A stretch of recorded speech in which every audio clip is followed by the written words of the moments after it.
Is YouTube still working? All right, there we go. My end, YouTube was having issues.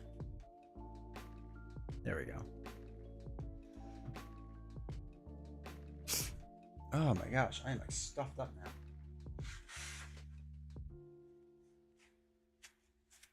But yeah, so I'm kind of excited for this campaign. 2, 4. Hold on, wait. Steven, I think I just spent extra XP. 2, 3, 4, 5. 2, 4. Yeah, Steven. You gave me 2 Chuck Farguses and 3 easy marks. 2, 3, 4, 5. Which is too many points. Because I only have 6 XP, right? 4, 5, 6, 7. You know what? I'm gonna cheat slightly. That's fine. I don't care. If you're not cheating, not trying.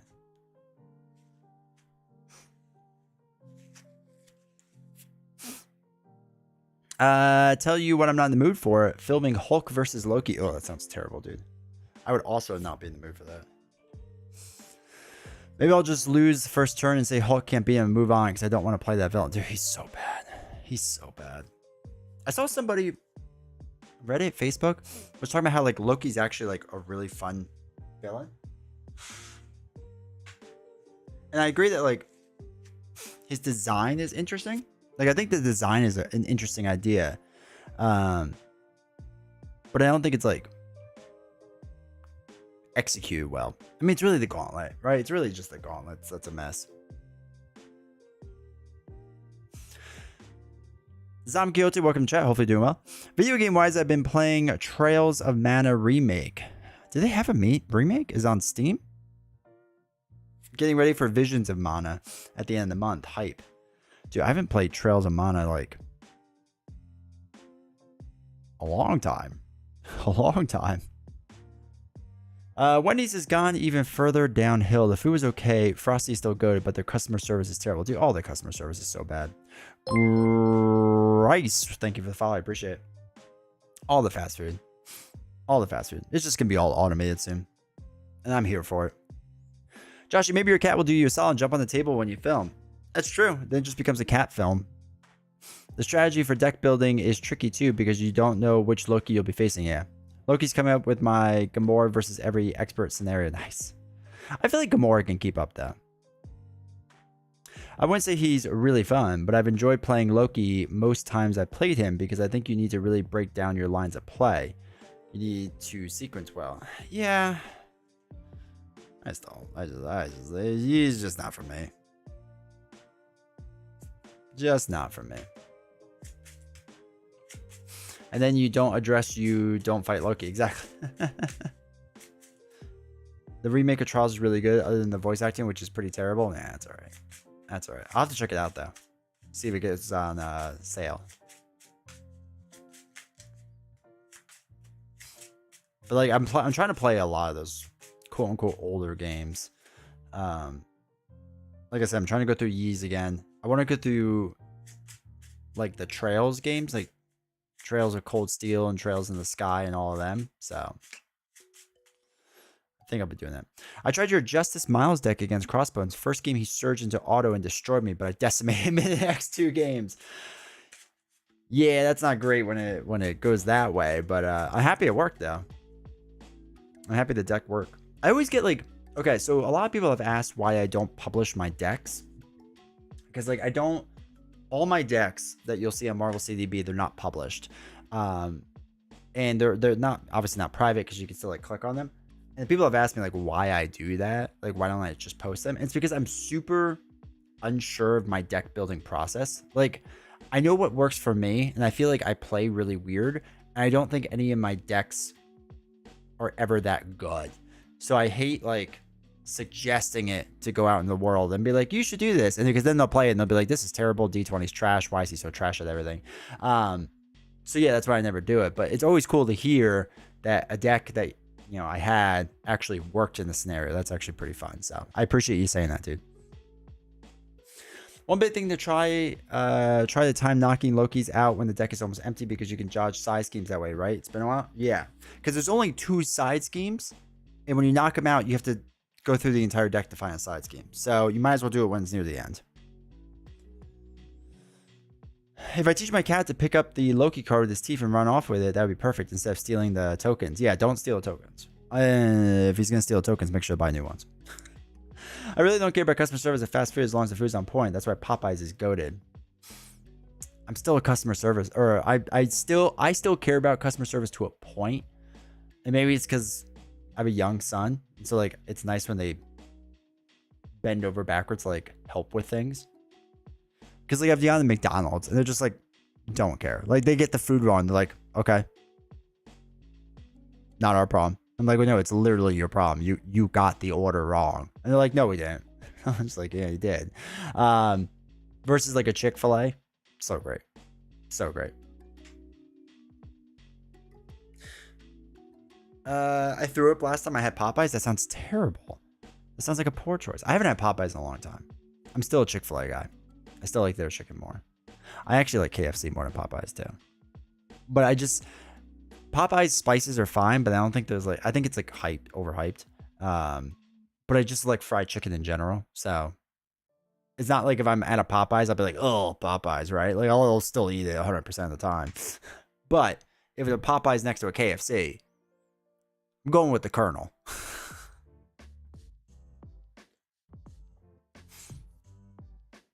Popeyes is only good if you can get it from the poorer side of town because they know how to make it. If you get it from the fancy side of town, they try to upcharge you for everything and don't know how to cook it. Had a worker pulling nuggets out too early, and they almost gave a little kid salmonella. He was like, we needed them, and I thought they were done enough. He was fired soon after. Well, good. I mean, it's a pretty idiot-proof, which is what's the amazing thing. Like, if you like look at their stuff, like all the fryers and stuff, you just push a button and it tells you when to take it out. Like they are this close from being fully automated. Once they get the conveyor belt system to open up packaging, it's over. That's basically what a lot of those workers do, right? Their job is to open a package and dump it in and push a button. If they can automate that, fantastic. The good thing about the Gamora Expert Challenge has been, if I don't like a scenario, I can switch into Rush pretty easily. Yeah, looking at you, Hood. Chick-fil-A is great if you want soggy, bland chicken. That's false. That's absolutely false. Chick-fil-A is phenomenal. Absolutely phenomenal. KFC is the definition of trash? Okay. All right. You know, I wasn't going to do this. I was trying to be nice about Popeyes. I go out of my way not to eat Popeyes.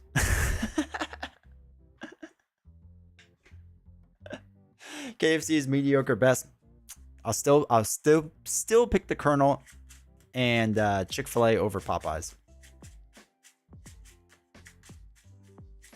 I was in I don't like Chick-fil-A either. I guess you people hate good chicken. Jeez. Church's chicken is by far the worst. I've never been to a Church's. I went to Seattle. Well, technically Kent, Washington, like right outside Seattle. I was there for work. And I didn't want to go out to the area that I was staying because I was just too lazy and it was late and I didn't want to deal with it. So next door there was a Popeyes and I was like, I'll just get like an Uber Eats thing and I'll just get Chick-fil-A. I was really craving Chick-fil-A. So the Uber Eats guy came down. He came pretty quick, right? Was a little slow. Probably was slightly inebriated, but whatever. And came with my Chick-fil-A. By the time he got it to me, it was cold, right? The sandwich was cold. Everything was cold because it took him a while to get to me. And I had a choice because my company would just expense anything. So I could just throw away the Chick-fil-A and walk across the street to go to Popeyes and get a hot meal. And instead, I just ate the Chick-fil-A because I'd rather have cold Chick-fil-A than hot Popeyes. Because that's how much better Chick-fil-A is. Dude, KFC is amazing. KFC used to have, I don't know if they still do. I haven't been to KFC in a little while now. They used to have a taco that had chicken like fingers in it, basically. Like the tornado something or something. I don't even know what it is. It was phenomenal. It was absolutely phenomenal.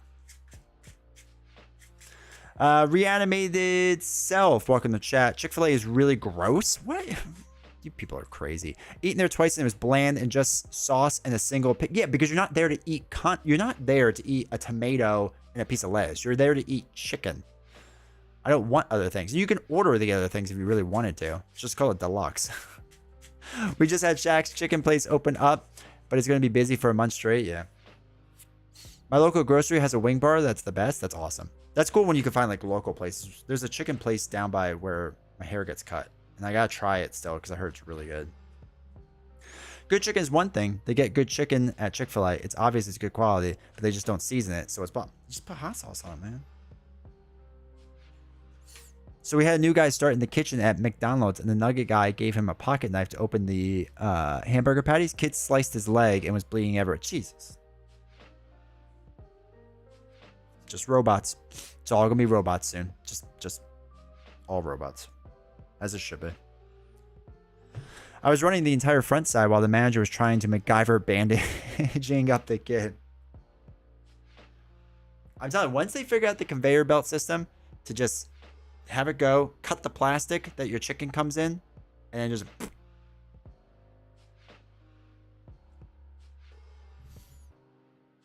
No, I'm there to eat good chicken. No, I agree. I'm there to eat good chicken too, and that's why I eat Chick-fil-A chicken, because it is good chicken. Whenever I see KFC, I feel like I'm seeing a ghost. It's like a Kmart. I assume it's full of raccoons or something. I have CNA experience, so I could have a slightly better job. His opinion on Indian food, I think D20 has the white person gene that makes him repelled by spices. That is not true at all. I love spices. Indian food is just trash. Okay, just absolute trash. Curry is trash. Sorry. I like spices and I like spicy food. Cumin is delicious. Yeah, cumin is phenomenal. They use it on tacos all the time. It's delicious. Love it. Curry is trash.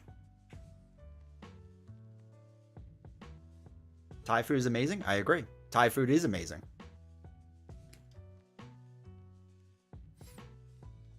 So I think white people conquer the whole world for spices and then put any of it on its food. I think you all just have bad Chick-fil-A's, I guess, or something. And also, spicy food is another level of deliciousness. Agreed. I'm a big spicy food guy. More spices, the better. You can't say you love Chick-fil-A and good spice in the same sentence. Sure can. I don't know what Chick-fil-A you're eating. Are you sure it's not a Popeyes? It sounds like you're explaining a Popeyes to me right now.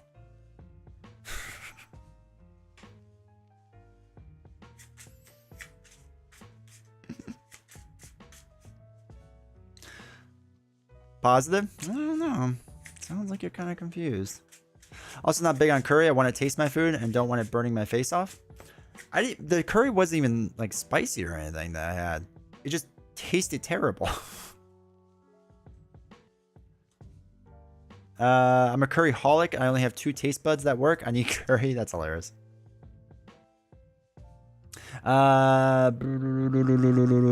Every basic CFA fan is like, it's good. Just put more CFA sauce on everything. Trash. My God. Actually, I don't even use Chick-fil-A sauce on anything. I just get hot sauce and just put it on. You got to build up high levels of spice. Popeyes has red beans and rice, so why would I want red beans and rice? It's disgusting. I'm not in a Mexican place. But once you go spicy and enjoy it, it's hard to go back. Try Japanese curry. It's way different and quite delicious. I'll have to. I'm all... This is what I told everyone. I will try anything. Like, I'm not, like, opposed to any food. I've tried it, and it's trash. Curry. Indian curry. And then people are like, well, you've tried Indian whatever the chicken is that they told me to eat. I was like, yeah, sure. I'll absolutely try it. But I do enjoy Japanese food in general, so I will try their curry. Okay, no, some heat, but just not ghost pepper seasoning on my cereal. I mean, I wouldn't put it on my cereal, but ghost pepper's not bad. My son loves Chick-fil-A on everything, but won't try new foods or burgers. Popeye also has better fries. Chick-fil-A is like, we don't have fries. Shoot, fry up the cardboard the chicken came in, and we'll call it fries. Popeyes does not have... I'm sorry. Oh, wait. I'm drawing a line there. Popeyes does not have better fries. You can say whatever you want about chicken. But that's black. Popeyes just doesn't have good fries. I don't even care if it's compared to Chick-fil-A. It's not even good. It's more like a curry gravy. I make it fairly often. Wait. Chat. What restaurant has the best fries then? I need to know people's thoughts on best fries out there.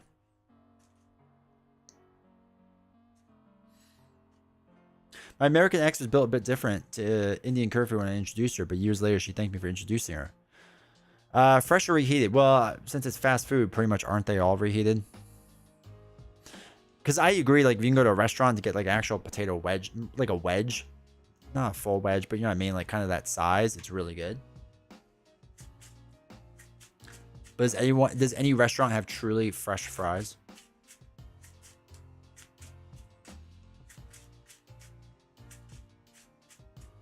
Because I will say, you were trashing on Wendy's earlier. I actually don't mind their fries. I think Wendy's has pretty good fries. Their fries are great at Popeyes? Nope. Nope. Nope. You just don't like them because they're actually seasoned? No, I don't like them because they're trash. They are not good fries. Fries are similar to crap we used to give people at the movie theater. Now I understand where you're coming from, Steven, that you think Popeyes actually has good fries. So now I've forgiven everything you have said in the past. I get it now. You just have really bad taste in fries, so. So when you already said you like Popeyes. We're done. We're done. Five Guys has fresh fries. I worked there for a while. That's true. Five Guys does have fresh fries. You got to get with the Cajun seasoning on it, though. I kind of forgot about that. Because Five Guys is just like $100 for a freaking hot dog. But have points off for prices. You just have to get their Cajun. Yeah, I agree. Their Cajun fries are the best fries. McDonald's is pretty classic if you can get a good store. And they are fresh. But Arby's curly fries. Ooh, the curly fries are good. I haven't had Arby's in a long time, but yeah, I agree on the curly fries. Five Guys is nice, but the cost in Australia, you need to put down a house deposit. We went there, it's been before, like, probably since the pandemic. So probably 2020 or 2021, 2022, somewhere in there. We went to Five Guys, the three of us. It was like $60 or something crazy. This is not a sit-down restaurant. You're supposed to be a fast food place. Arby's fries, dip that stuff in cheese sauce, and you're on cloud 9. Nice. Five Guys doesn't really count. The Five Guys in my area is pretty similar to price of the other fast food places. Ours is way above. So either our other places are really cheap, or Five Guys is really expensive. I don't know which. McDonald's is good for like 3 seconds out of the fryer. The drop-off is real. That's hilarious. Yeah, I like growing up, everyone's like, oh, McDonald's fries are the best. They're the best. And like, I always thought they were mid. I never got like the hype. They were like heavily salted. Like heavily salted. And I don't like that much salt. Like the second you eat a fry, you could drink a gallon of water and you'll never be able to quench your thirst. It's like going to a cinema. I bought a drink and some popcorn and now I have no money. It would have been cheaper to go to the theaters and buy a bottomless bucket of popcorn and a large soda. Which also, I can't wait to go back to the movies and hopefully do that. Because I like to try to eat all of it before the previews start. Because we get there a little bit early. So I just like chug through that popcorn and then I can get more popcorn. Our Five Guys is most expensive. My state's economy is pretty broken. If you don't mind me asking, what state? The fries at Five Guys where I'm at is soggy as hell. That stinks. I remember when like Five Guys, when I was in high school, maybe high school or college, like when Five Guys like first started like coming out and like it was like the place to be. And then they popped up everywhere and they're just not as good. Can we all agree that crinkle cut fries is always trash? I can agree with that. I feel like that's what you just give a small child because I think it's cool that it's like shaped like that. That's why drive-in theaters are great. You can bring your own food. Once we moved out to our area, we started doing that more recently. And it's been a lot of fun. We did a lot before we had a son, and it was a lot of fun. Five Guys, more like only Five Guys can afford it. Exactly. Five Guys isn't the place for crispy fries. You can make them crispy because they are fried in peanut oil. In Maine. Ugh. I haven't been to Maine in a while. 6 years, 7 years. We went to Bangor, maybe somewhere in the south. I don't know. I ate a lobster. It was very good. Went to some local place, ate a lobster. It was right by the water. I was like, I'm sure, hopefully they just picked it out of the water. I mean, they probably didn't, but still. In my head canon, they had just picked it out of the water. And I was like, this is good.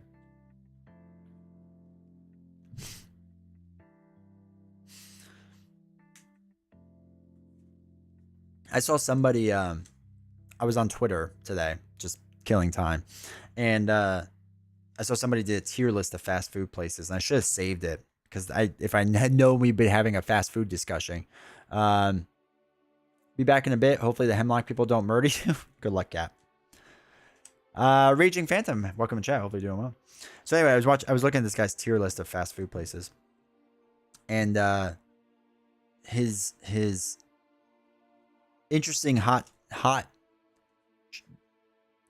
takes was that Panera Bread was S tier and Chipotle was F tier.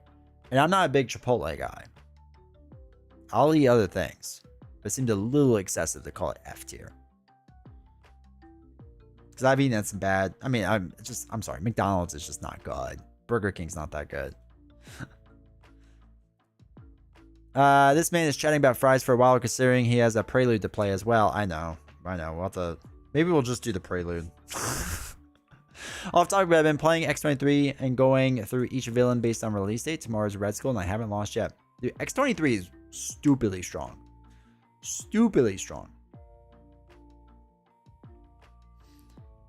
If it exists in Maine, I like to visit the cemetery they used to bury Gage at.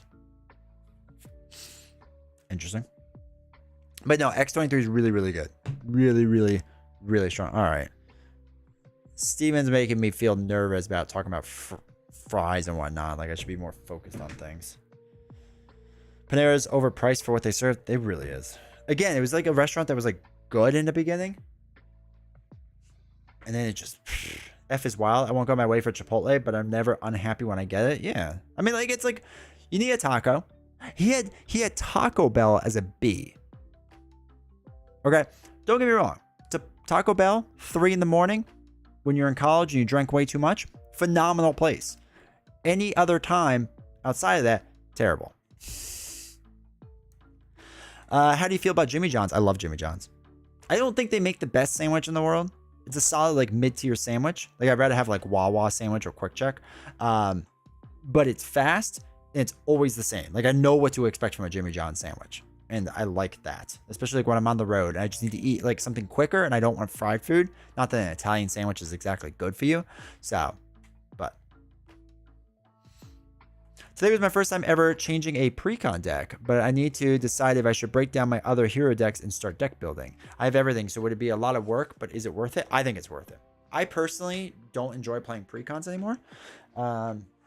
So I would say break down and just use Marvel CDB to build decks that, like, look really good, have high ratings. Canadian, welcome to chat. Hope you're doing well. When Taco Bell hits, it hits. Yeah. Yeah, but you got to be in, like, that right spot, right? Like, it's you're threading a very thin needle there. Start deck building. You never go back. You never go back to deck building. Assuming you never, like, go back to not deck building. Giant Lasagna, welcome to chat. Pancheros here is poorly run. There was a customer that said the burritos were cold and the workers refused to remake or refund them. That's terrible. I haven't been to a Pancheros in a long time. Precons are trash. Even the good ones are trash. Yeah, but you just got to rate them in the like, you got to have, like, a pre-con tier list and then everything else tier list. So, like, obviously, you're right, Zamkyote. Like, a great pre-con is, like, at best a low mid custom built deck, but there were really bad pre-cons and there's some, like, good ones. They don't have Coke. I'm not getting a damn Pepsi. Oh my God, Steven.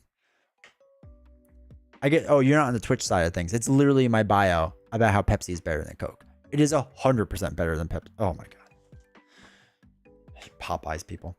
Okay, so we have to do a precon, right?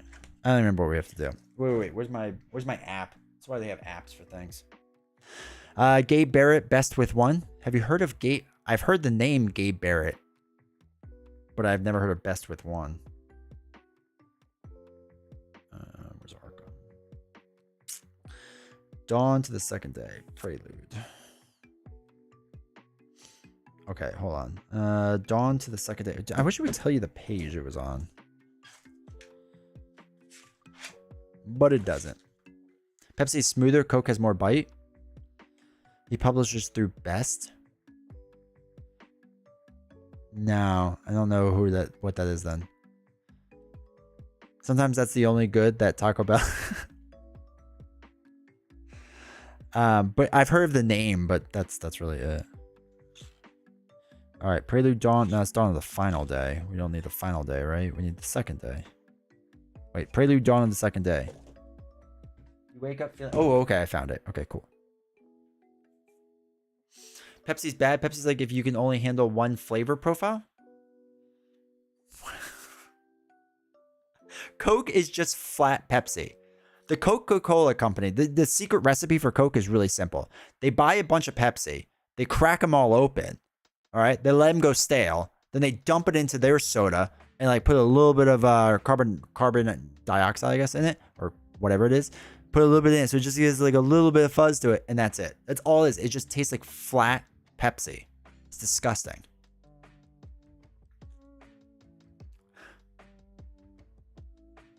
We don't have Coke. Would you like Pepsi instead? And the customer just says, I'll have water instead. I guarantee that's never been said. Mainly because every restaurant has Coke. That's like Sprite. Sprite is good and nice and everything else is like recarbonated flat soda. I like Sprite a lot. I'm still I'm guessing 10 million. Do you think there's 10 million restaurants that have, well, at least in America, that have Pepsi over Coke? I would bet any amount of money that is not the case. Clear Matte Dragon Sleeve, cheap deck boxes, but the wrong metal Magic the Gathering Fallout Commander Precon. That's sad. Typical Amazon though. He's been running solo game of the month through GameFound. Their solo focused small box games. Fred I mentioned said you were looking for more small. Are you in the Discord? Can you put that in there? In my Discord? Now I gotta go to UPS and send it back. Cross my fingers they get it right this next time. Oh, they won't. They for sure won't. It's Amazon. I have sent things back to get new, like the replacement thing, and they sent me a broken replacement thing or the wrong thing again. It's a process. I am friends with the UPS people. The only places that have Pepsi are KFC and Taco Bell because they're owned by the company. Makes sense. I think Coca-Cola is the #1 most distributed item on the planet. One of the only things the planet has ever gotten right. No, that's why the planet is such a mess, is because of Coca-Cola. Not often, but I'll throw a link in there for you. All right, appreciate it, dude. Okay, let's read Prelude of the Second Dawn. Also, as far as soda goes, root beer is far superior to everything. All right, root beer is top tier over everything. Then ginger ale. Then I don't care what the rest of you argue about. Pepsi's still better, but those are the top two. The rest are much, much below. Okay, let's do Prelude Dawn of the Second Day. Favorite brand of root beer? Stewart's. Stewart's is the best. Then Barks, then Mug, then A&W. A&W is gross. We need to apparently just have a chat sometime where we just literally discuss fast food and soda, apparently. I just need to go out and buy a bunch of sodas and see if I can blind taste test them. I probably could. Ugh, it's a lot of soda. Bark is a Coke brand. Good. They did one thing right. It's not like I don't dislike Coke products. Just Pepsi is far superior. Like far superior than Coke. It's not even close. I like Sprite. Sprite's a Coke brand. So chat stream once a month or something? I know. Yeah. We have to do it. We did it once before. It was really positive. Especially with novels do it.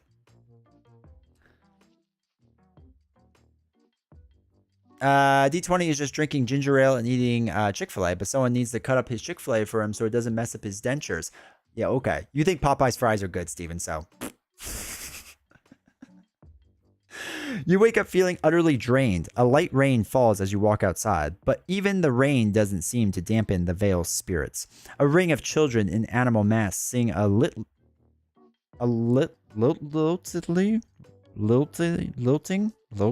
melody as they continue decorating. The fatigue from the long night catches up to you. Draw tokens from the chaos bag at random until you have 2 non-symbol tokens. Replace these tokens in the chaos token of a value 1 lower for the remainder of the campaign. Oh, wait, for a value of 1 lower? Not 100% sure what that means. Root beer just tastes like sweet, which just kind of confirms only one flavor. Confirms nothing. It's one of the few D20 and I disagree on. That's fine. We can disagree on some things.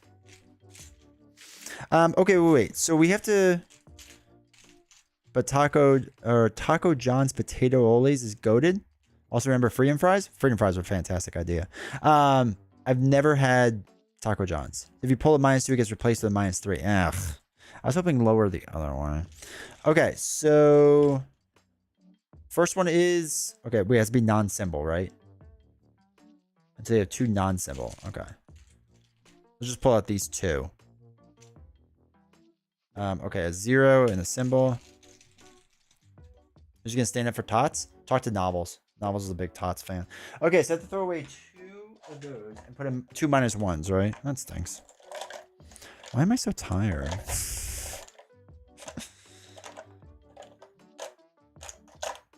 Okay, -1. -1. All right, cool. Let's go back. -1s. All right, so let's fix that. First token was a 0. Second token was a 0. Okay, so check your campaign log. Each investigator who finished their meal must read the Hemlock Curse. They both have to read the Hemlock Curse. Okay, so the Hemlock Curse. Your entire body seems to thrum in time in your heartbeat, then gives way to discomfort, then delicious euphoria as if you were made of air. The feeling passes. You touch the back of your hand. You can't quite describe it, but you don't feel right. You feel different. Shouldn't have eaten their food. Search the Day of Rain encounter set for the Hemlock Curse weakness and add it to your deck. Does not count towards your deck size. Okay, I don't know where that is. All right, is this it? No.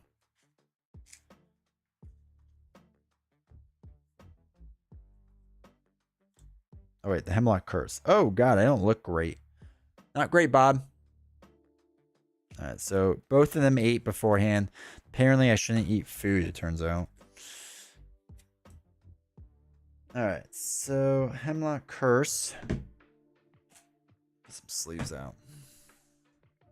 You get physical trauma instead? All right, I'm happy I ate that.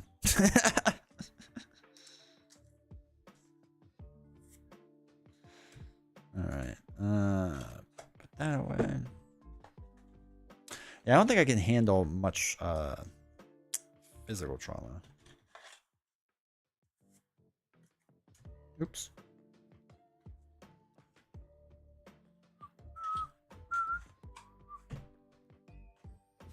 Put this one back. Oh yeah, I forgot to tell you, chat, that I got my dividers from Tesseract for Swoo, Lorcana, and finally for Marvel Champions. I was finally able to organize everything. It's gonna be so nice. Sorry, really excited about it. Okay, so proceed to Prelude step. Gnawing hunger, your stomach. Oh no, that's something else we have to read. Okay, Prelude. Gather all these cards. All right, so we need day 2. This is night 1. We need the tree, right? Yeah, we need all tree cards. Day 2.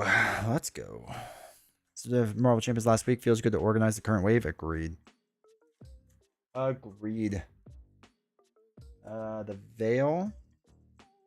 That should have been there, apparently. And I need shoes.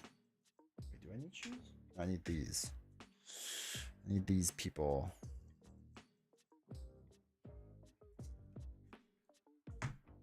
The new Marvel Champions stuff, there's no idea I don't have the Bishop. Yeah, they do. They came out with it. So yeah, so definitely grab them. All right, so that's that. We need the shoe one. Wait, do we need the shoe one?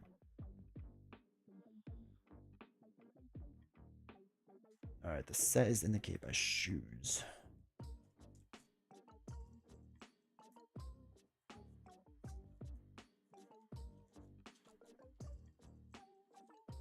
Oh, there we go.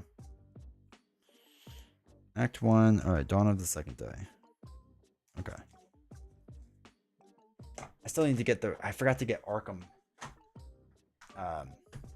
dividers. I was supposed to get more of them because I'm missing some for the other sets, but oh well. Okay. I think we have everything now. If I'm still waiting on she who will not be named in D20's presence. Oh. Oh. Oh. All right, so put the day 2 time marker into play. Oh wait, this is day 1. Okay, there we go. Day 2. Done. Success. Put each locate from the Vale on its day side according to the page on map 6. I don't want to flip all the way back to map 6. Does it just show it to me?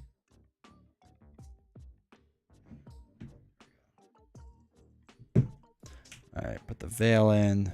Just do it like that.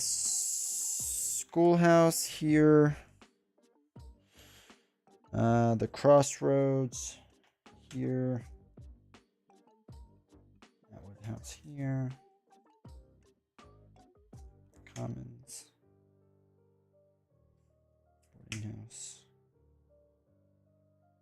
Chapel. Tad's. Old Mill. Okay, cool. That broke your love for Marvel Champions? Yeah, basically.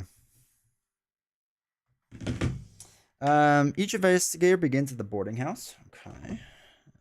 Where's that? There it is. Okay.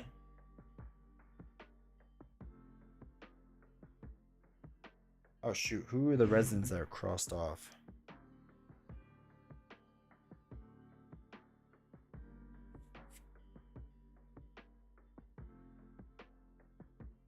Okay, so Simeon is dead. Bye-bye. Alright, everyone else is good. Equal to the number of investigators. Alright, so there is... Alright, agenda and act. Need to read them. And I don't know what this goes to. Voldemort or Bellatrix Lestrange? What? You're making Harry Potter references, and I don't like Harry Potter, so. Keep 1 card in play at the end of the prelude for scenario, and resources cards end up you're starting. Yeah, so. Yes, that is right. I do vaguely remember that. Okay, so that's that. Start scenario. Agenda starts with. Oops. 2, right? 2 investigators. Okay. So we have some room-ish, I guess. So we gotta walk around and talk to everyone, right? That's like the whole general gist of this thing. But I made a Harry Potter. Alright, so these go away. So, basically, we're just walking around talking to people, right?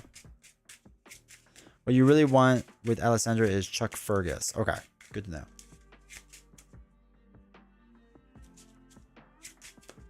So hopefully, chat, you can see everything. I know it's like super zoomed out, like there's a lot of the table showing, but I figured it's better that we can see more of the general table than not. You know what I mean? God, every time. So hopefully you all don't mind. What is it, 5 cards you start with? Starting hand? Do you start with the 5 and the 5?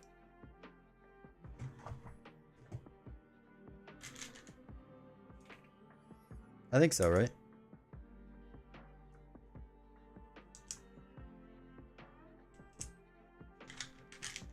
Five and 5. Okay, thank you. Haven't kept up with D20's frustration with the latest hero. I love watching an upset D20. It's not nice. Oh, I should put life on, right? So 4 and 5, I think.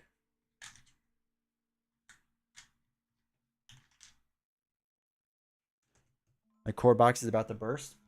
Gotta get BCW white boxes. They're phenomenal. Okay, so wait. It should be 4. 6 up here.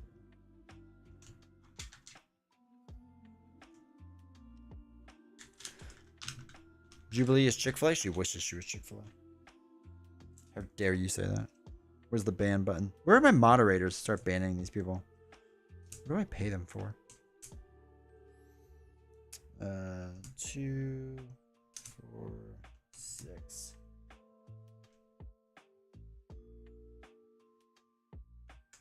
Seven. Okay.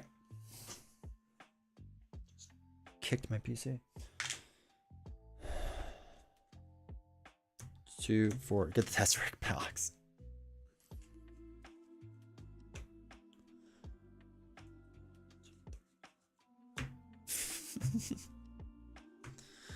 All right. We're gonna wait. Can we mulligan still or no? Is that allowed in this? In this kind of thing? Oh, sledgehammer. I feel like we did the sledgehammer last time and it worked out well.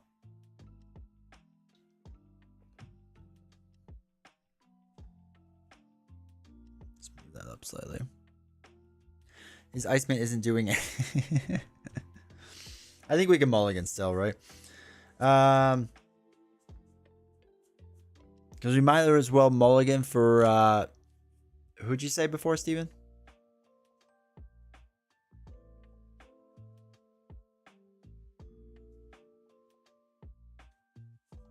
All right, let's mulligan hard. Patty O'Brien or whatever his name is. Didn't get it.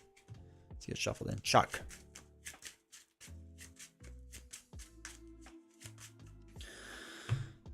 Okay, let's start with Alessandra. All right, you ask around the Vale. I guess we should do that first, right? Heal 1 damage or 1 horror.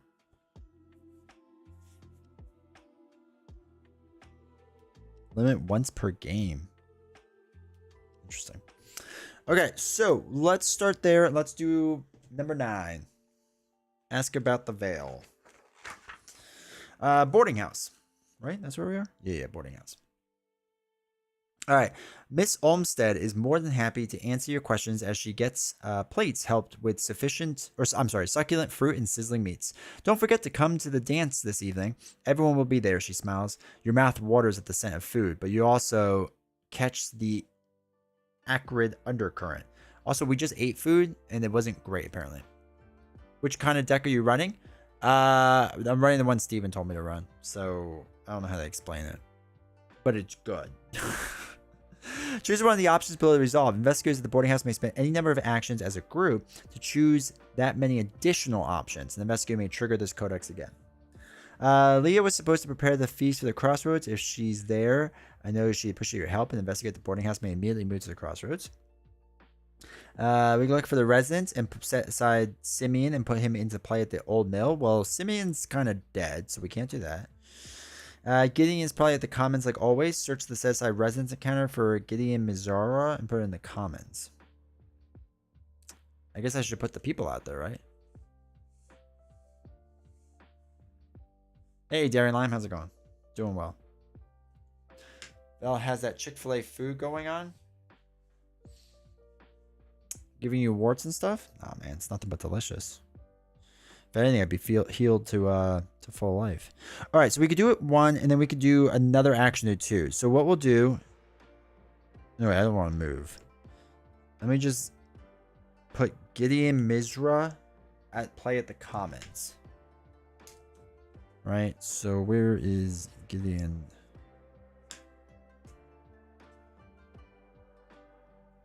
Oh, there we go. At the commons, so put him there. We can move. Actually, you know what? Let's move Hank directly to the crossroads.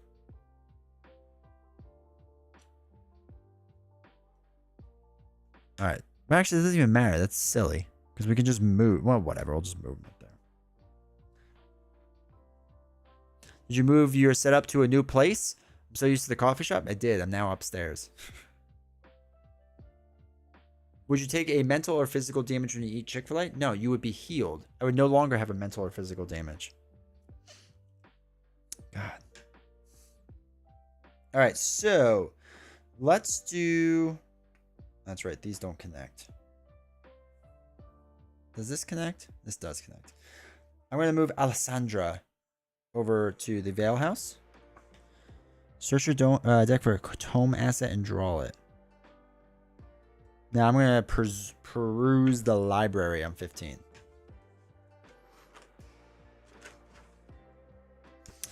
All right, it's a library, not a bookshop. An angry red-haired teacher barks. Theo emerges from the schoolhouse and flashes a goofy smile, just as he is tackled by school kids. Search the set-aside residence encounter set for Theo Peters and put him into play at Vale Schoolhouse asset side face-up. Okay. Theo. There's Theo. Good old Theo.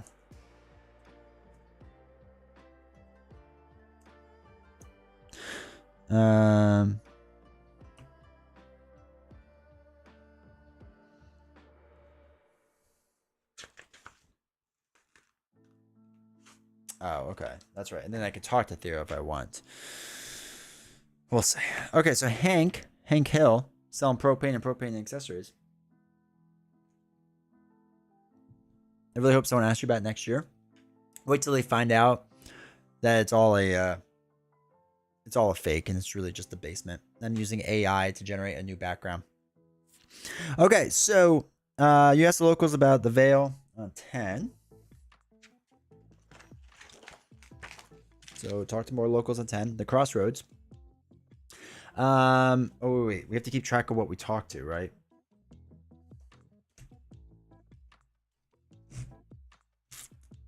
All right, what did we do? We did 9.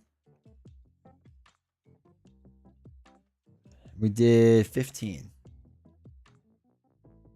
That's it, right? 9 and 15. Yeah, and now we're doing 10. Okay. So I'd be like, what? What's happening? The bees took over the basement. I've only played Arkham a couple times. My friend owns it. Is it harder than Marvel Champions campaign on expert? I can't tell because I have limited cards and no experience. No, because you're okay to lose. So like if you lose in Arkham a bunch, it's okay. You don't need to use the campaign log at all, right? It can all be done. Yeah, pretty much everything can be just done in the app. I think it's pretty hard. It's got its moments of it being hard, but again, if you fail, it's like not that big of a deal. Okay, wait. 10. Okay, so we have to draw one card. Remember that you are running an errand. Okay, so he gets to draw a card. Hank Hill. And then we'll go to the chapel. Go up to the chapel. Okay, cool. Force. When you draw a weakness, cancel its... Okay. Talk to the locals. Okay, that's fine. All right, so enemy phase, there is none. Upkeep phase, ready up all the stuff. Alessandro draws 1. It's up to 6. He's going to draw 1. Up to 6.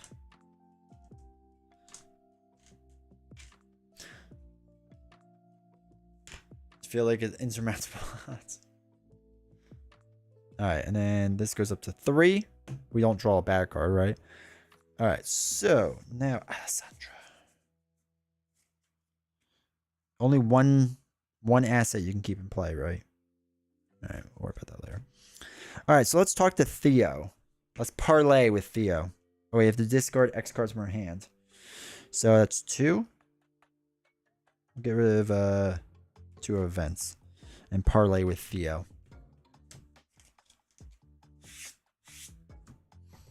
All right, what's he? 8. But no, the app does make it much better. All right, so if Theo distracted the bear,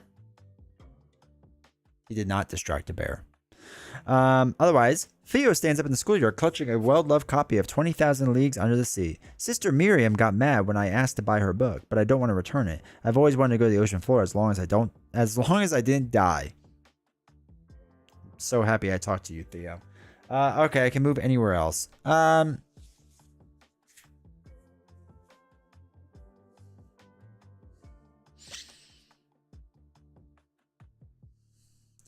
Let's go up here to Gideon's comments. We'll use 2 things to talk to Gideon. Maybe he's more useful. Oops, not campaign log. 6. All right, sounds good, Steven. Gideon 1. So Gideon is seated at a long table. I heard some talk on the northern shore about the right queer thing, a heap of weeds and shellfish rolling in from the north beach. They said it moved on its own. The old man's story soon threatens to spiral into an explanation of whale anatomy. Let's go! Check his notes. If he told the story of Captain Hemlock, proceed. Otherwise, skip to 3. I don't know which one it is. Oh, he did not tell the story. So to 3. The conversation instead devolves into a soliloquy about barnacle removal, as Gideon waxes elegantly about the delicious abalone stew he once enjoyed. You politely excuse yourself. Draw 3 cards. Who is this? Her. So 1, 2, 3. When I draw a weakness, discard it, cancel its effects. I'm sorry. Cancel its revelation effects and discard it. Okay, so 2 treachery's gone. Arkham gives you a thing like, if Theo distracted the bear. It's like, what the hell? Increase his relationship level by 1. Each investigator earns 1 bonus experience. Okay, so we each got 1 bonus experience. Solid. All right, that's all of his or her actions. Now it is Hank Hill's turn. So we'll do number 11. We'll go to the chapel. Gonna get married. All right, the Hemlock Chapel. The entrance to the chapel is chalked with parishioners in white gold cloaks. So you head around back. As you open the door to the rear, you hear hushed conversation. You leave the door cracked and listen. A soft voice speaks. It'll be done as you've said, Mother. But I was wondering exactly why you need us to. It is not your place to question nor to speak, but to obey. Man, I like. She's gonna. Mother Rachel's stern voice cuts like a knife. Now you must join your brethren, and I must join the procession. Simply do as I ask. Search the set-aside residence encounter set for Mother Rachel and put her into play at Hemlock Chapel. Well, you might as well talk to her, right? Oh, we have to test 2 head. Okay. What are the odds we can do that? The odds are probably pretty good, right? The odds are not good. Oh, if we fail a skill test, we could do an event. So we might do that. And Mother Rachel's a boss. All right, we're going to parlay the 2. And we'll do lucky if we have to. So 3 against 2. What's this? -1. If it's a parlay attempt, reveal another token. Oh, okay. Are you kidding me? All right, well, we failed. All right. We're gonna try to parlay with her again. She likes a man that keeps on trying. So that's what we're going to do. We're just going to keep on trying. All right, -2. So we would fail, but we'll spend 1 resource to play fast. When you would fail a test, get +2 to skill value. So we get 2, and we now succeed, and we can talk to Mother Rachel. And Mother. All right. Persistence is key, right? I think she appreciates it. We're going to get through that exterior of hers. Mother Rachel 1. Mother Rachel stands at the head of the procession. Her train wave bright color ribbons as they sing a lilting song. The night is long, the woods are dark, the starborn child is clothed in bark. Silent we wait for summer rain, the cleansing wash to end the plain. The procession halts as Mother Rachel breaks from the group to walk to your side. Check your notes. If she intervened, she did not apparently. Go to Mother Rachel 3. So, 3. Mother Rachel grips your hand tightly in hers as she looks down at you with a magnanimous smile. There is so much that you do not yet understand. Teach me, Mother. And yet, I believe you will understand it once the feast begins.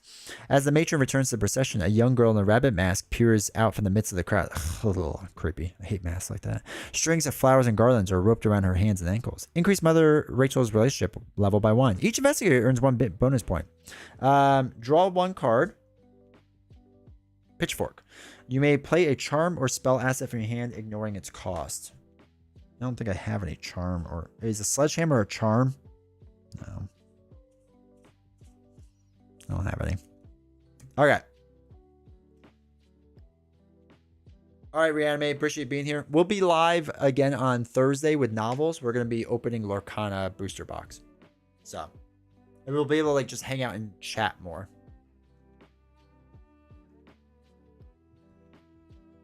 Okay, so we get the ready up.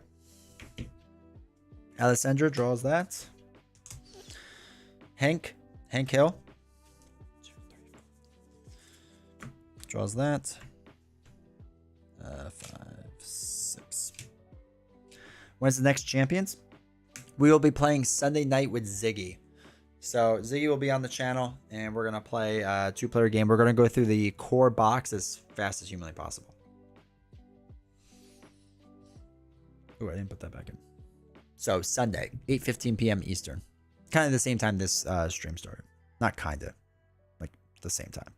All right, so 4 goes there. Okay, Alessandra. Okay. So, where's she? We've already talked to her. We can go to the commons and inspect the communal hall stuff and check out the local delivery service, right? Guess we do that. So number 16. Try to remember. Join the Discord if you haven't yet, and like all the reminders will be in there. Come hang out with us. We're fun. We can argue about French fries later. Okay, so the commons. Want to send a gift to a special someone? Martha Jean beckons to a neat stack of woven gift boxes tied with a colorful ribbons. Anything you want to send to the mainland will have to wait till tomorrow morning, I'm afraid. The postman got stranded again. Stranded by murder. An investigator may search their deck, discard pile, or hand for an item story asset and permanently remove it from their deck. If they do, check the campaign log and choose a resident with a relationship level of 2 or lower. Increase that resident's relationship level. Each investigator earns 1 bonus experience. Wait, is there something I had that's a story? Story item? Item story asset. Are they gifted subs she's talking about? I assume it's like a bad card I want to get rid of, but I don't think I have a bad card. Don't have a story. I know, right? That stinks. All right, well, that was lame. What was that? 16? A side story asset. I don't have one. Sad. All right, so next, should we go up to the store? That's connected, right? Yeah, purple. Okay. Let's go up to the store and let's haggle for goods with the locals. Page 14. Or Codex 14.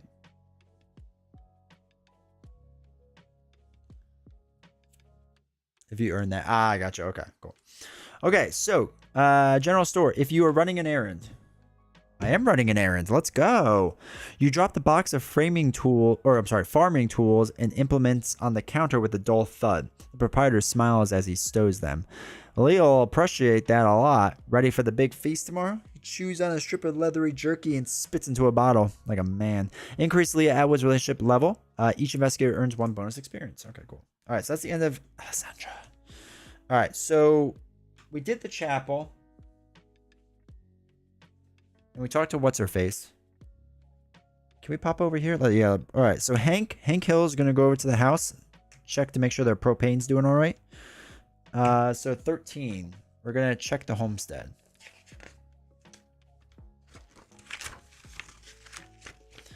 "13. The Atwood house. You hear William and River arguing. This is all we have left. We can't turn our backs on our past, our legacy, William insists. River cuts in with a scathing look. The Hemlock legacy is dead. And I know several buyers in Harlem who would turn this soggy island into a paradise. You must decide. Choose one. William has a point. You must choose this option if Hemlock or William's relationship is 2 or higher. Let's just see if it makes us do it. Okay, so we can't pick either of them. So we have to let them fight. Let them fight. All right, so to let them figure it out. So, let them figure it out. As the pair sling incredibly personal insults back and forth, a peal of thunder silences both of them. William's brow furrows when he sees you. River turns and grimaces as well. An uneasy silence follows, and you realize that you just eavesdrop on a very sensitive conversation. Decrease. Oh, I shouldn't have gone to the house. Ugh, they didn't like that. All right, let's go. Actually, with our last action, I'm going to put the sledgehammer into play. So at least we get that. So that's 3. Might as well get that into play. Okay. Get to ready up. She draws 1. Oh, there's Chuck. There we go. 1, 2, 3, 4, 5, 6, 7. Can't find Chuck. Nah, we just pulled Chuck, so we should be good now. 1, 2, 3, 4, 5, 6, 7, 8. It's up by 1. All right, this is at 5. Cool. All right, so now that's at 5. First thing we have to do with Alessandra is play Chuck. So we'll get that in the play for 4. So we're good there. All right, so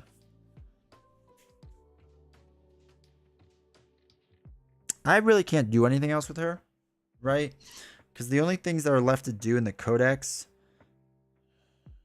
is 4, 5. Man, I feel like I'm missing a lot of things. But I just haven't gone to the old mill. It's like the only thing I haven't done. So she really can't do anything else. Right? We did 6. 15, 16. Yeah, we did all that. We did 14. Crossroads we did, right? Yeah, we did Crossroads.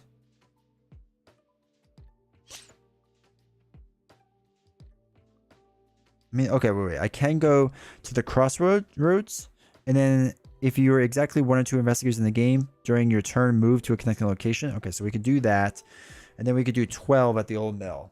And maybe I'll pull someone. Let's put 12 in. But you probably missed a few actions with Alessandra since she gets a free parlay action each turn. Yeah, but I only parlayed with 1 guy. So, and honestly, this will be the last thing I can really do.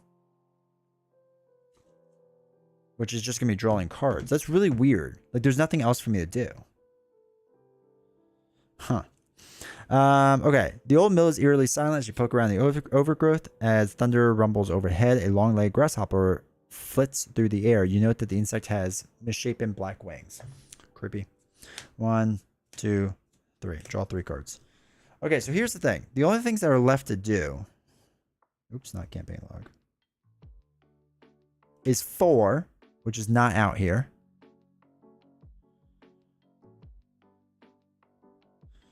5, 7, 9. 5, 7, 9. Oh, wait. 9? No, we did 9. We did 9, didn't we? What was 9?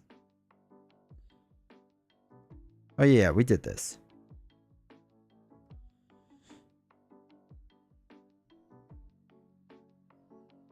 Yeah, that was the very first thing. So we did 9.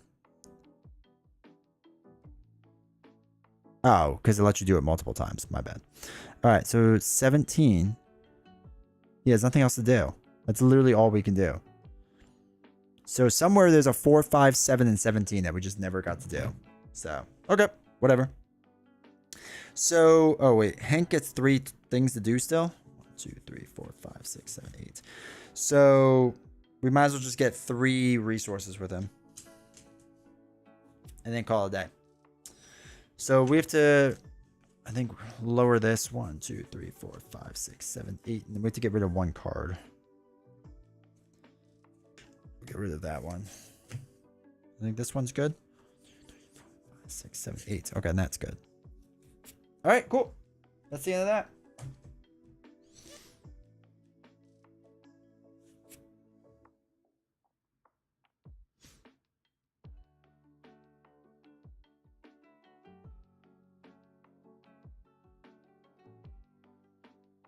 All right, so 6 happens.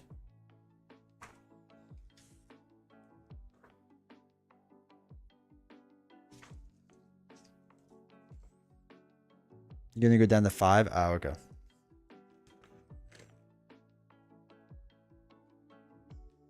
Until the end of Prelude. Well, I haven't had a resolution. Also, why is it not... What's this? If Birdie was rescued... If Birdie was rescued, R1. Hold on, why can I not...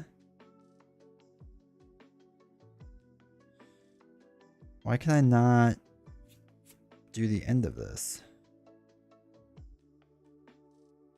Like, it doesn't give me options to move on. Oh, there we go. Okay, scenario ends. Choose resolution. I don't know. Why does it say there's 3?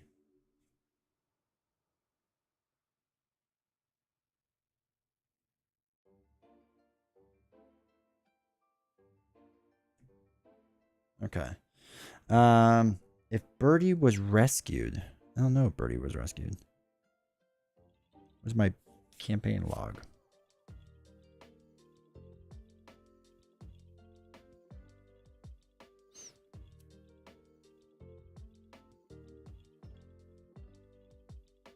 That's really weird.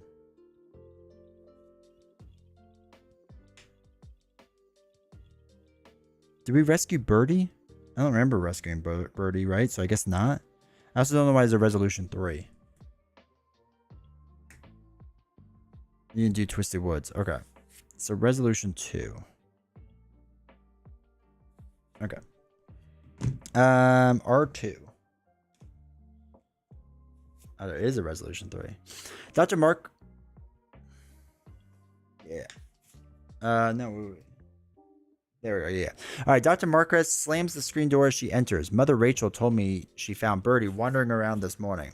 I saw him recovered at the Atwood house, and he looks just fine, babbling nonsense and reading some local poetry. Proceed to Resolution 3. Resolution 3, Dr. Marquez pours herself a strong cup of coffee. Can't stand her. I'm going to take the advantage of the cooling rain and head up to Pearl Ridge. Join me if you like. She takes a bite of her eggs and wrinkles her nose. Is that a metal taste? She discreetly spits the eggs into her handkerchief as Miss Olmsted emerges from the kitchen with a stack of flapjacks and serves several hungry guests. Do not record the victory X value of each card in the victory display. Each investigator earns the bonus experience award during the prelude. Record each bonus experience under it. Blah, blah. I can't spend until next time. Make preparations. Choose one asset in the play area to keep. It must be one that does normally start. Discard down to your opening hand size. Shuffle your discard pile. Discard down to your starting resources. Okay. So 5. Discard down to 5. Let's hold on to the coat. Okay, we can get rid of that. 2, 3. Get rid of one of the other coats. Get rid of that. 1, 2, 3, 4, 5. And then 1, 2, 3, 4, 5, 6, 7. Give it 2 more.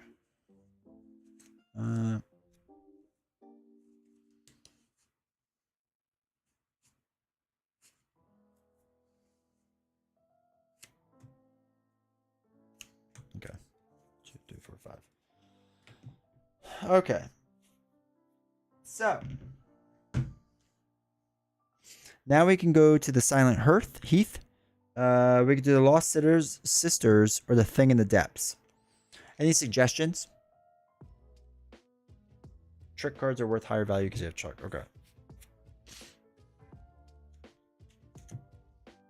Trick and Tactic. We'll get rid of that one then and do this one.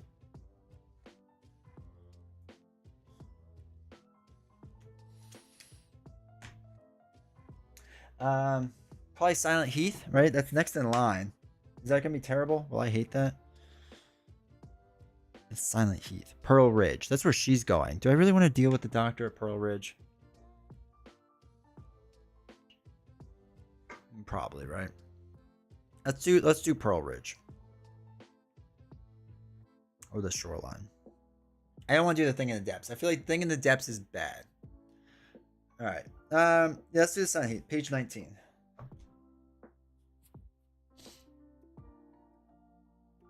Okay. Page 19.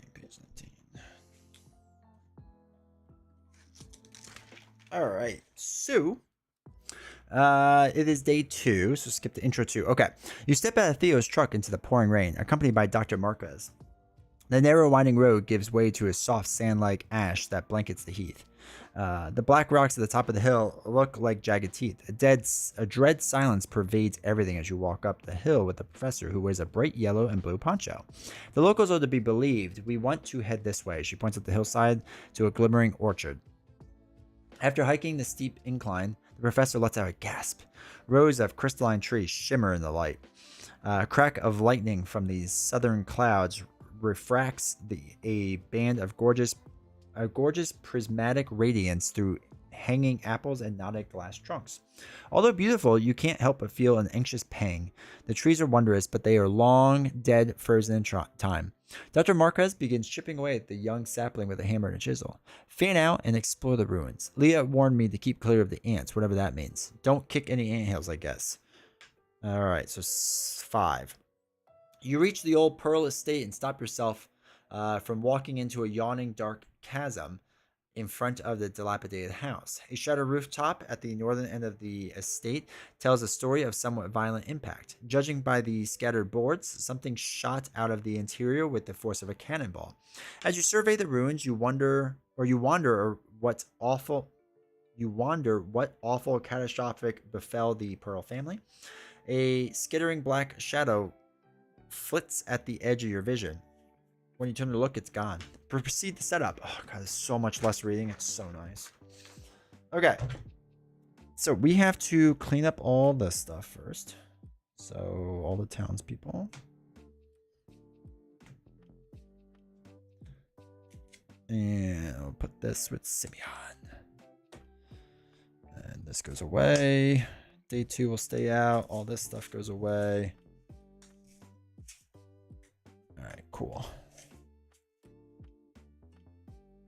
So, we need...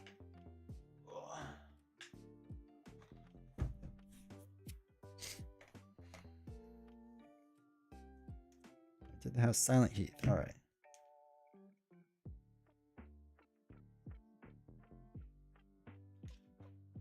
All right, so we have that. Okay, we need a bunch of different ones.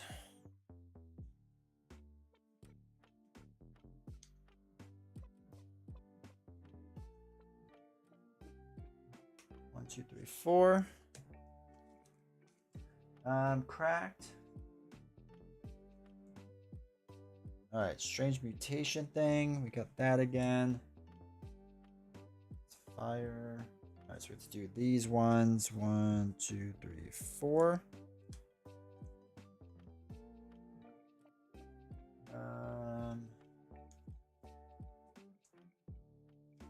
Okay, I think that's all that we need from that. I really wish they came with dividers in this game. Just make it easier for me. Yeah.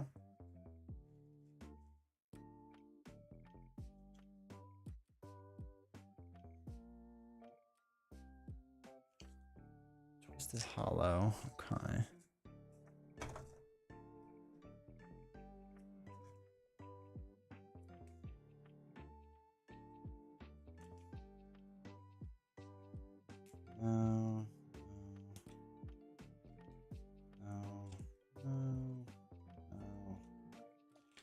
No, none of this.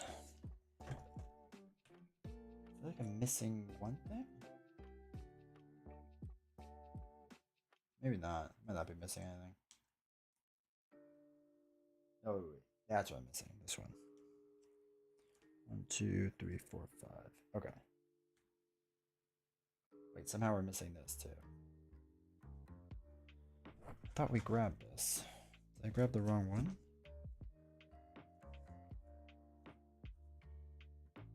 No, I guess not.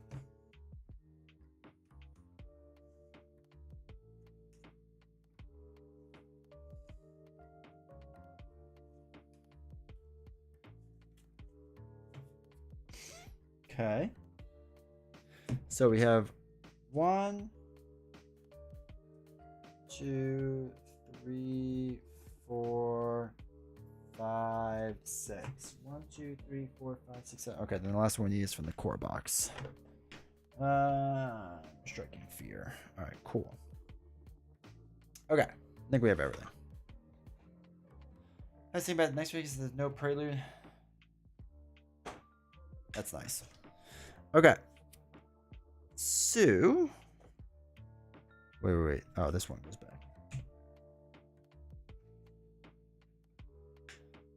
All right, Silent Heath. That goes up. So, day 1, it's not. Otherwise, remove 2A Desolation version 1. All right, so that's removed from the game. We have Agenda 1A, Act 1A. Okay. Put the following locations in play: Crystal Grove, Pearl Estate, Ashen Slope. Okay. Easy. Got that. But the following locations play. Use the diagram. Okay, we'll deal with that in a second. It's very hard, so good luck with that. All right, Crystal. Up there. And up there. Okay. Use diagram Patreon reference. Okay. Each investigator begins at the Pearly Estate. We'll just put that there for now. Set each of the following aside at play. The Brood Queen enemy.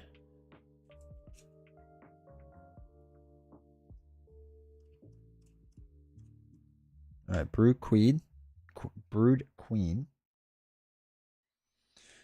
Both copies of Crystal Parasite enemy. Crystal Parasite enemy. Nope. Alright, both copies of Crystal Parasite. And the single side Salt Chamber.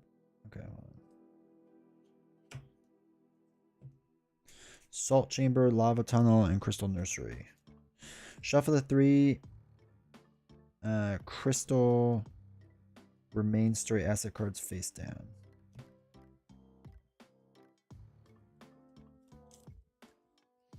Wait. Shuffle the 3 Crystal Remains.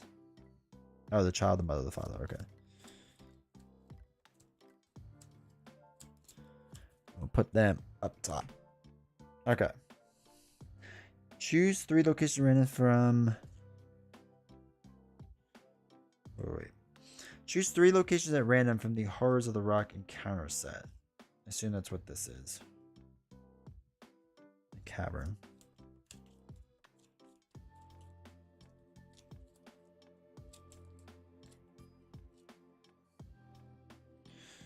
Alright, so there's the 3. We'll remove the rest without looking at them. Gather each story asset. Alright, so place Dr. Rosa Marquez. Alright, Dr. Rosa Marquez. Oh, she's gonna die. I don't like her. Crystal Grove location. So she's here. Alright, so we'll shuffle the remaining cards. We have to shuffle the day 2 cards, right? Okay. Now we're ready to begin. Okay. So we have to finish getting this up. So these are the ones that are going to be in play. We'll put them with the 2 ones. I've been sleeping all night. I got an order in from Make Playing Cards. I ordered 3 custom Arkham campaigns that are supposed to be excellent. Did you get the Pokemon ones? That's one of the things I want to get. Is they have a custom Pokemon set one that was sweet looking.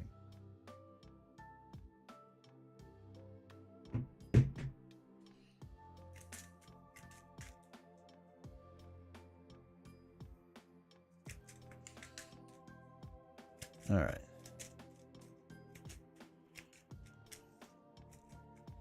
So now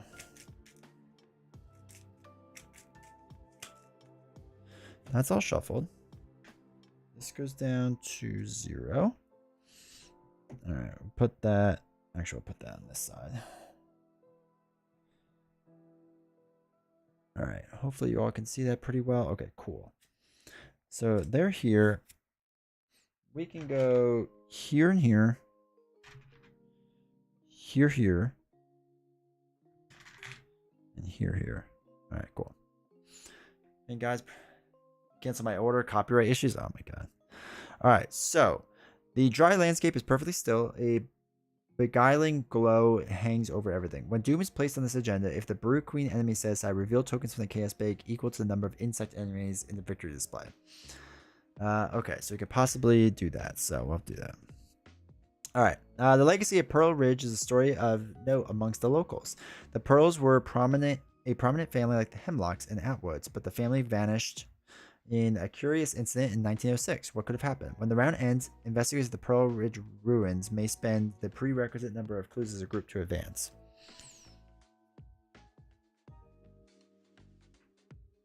At the Pearl Estate ruins. All right, I guess we haven't gotten to the...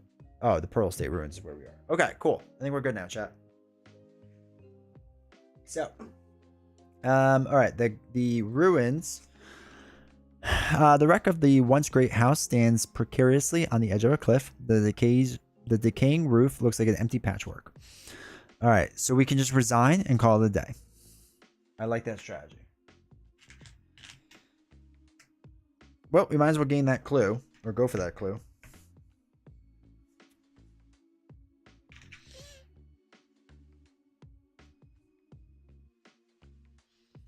Oh yeah, Chuck Fargus is good. Holy cow. Okay, so we have 4 book against 3.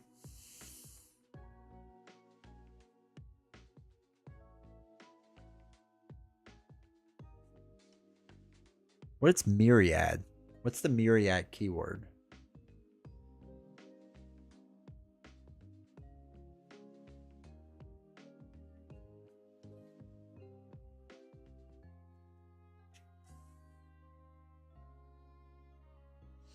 All right, first thing we'll do is put on some fine clothes. Cost 1.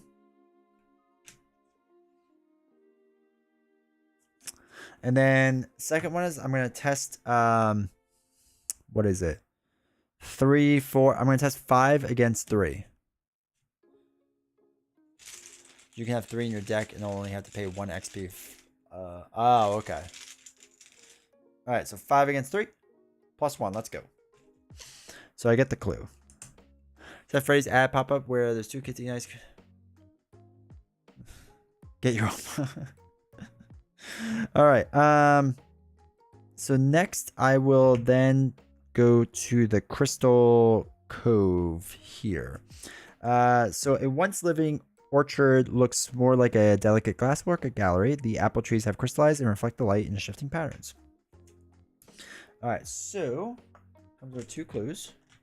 Investigators at this may spend 2 clues as a group to add crystal remains you control in the victory display. Okay, worry about that later.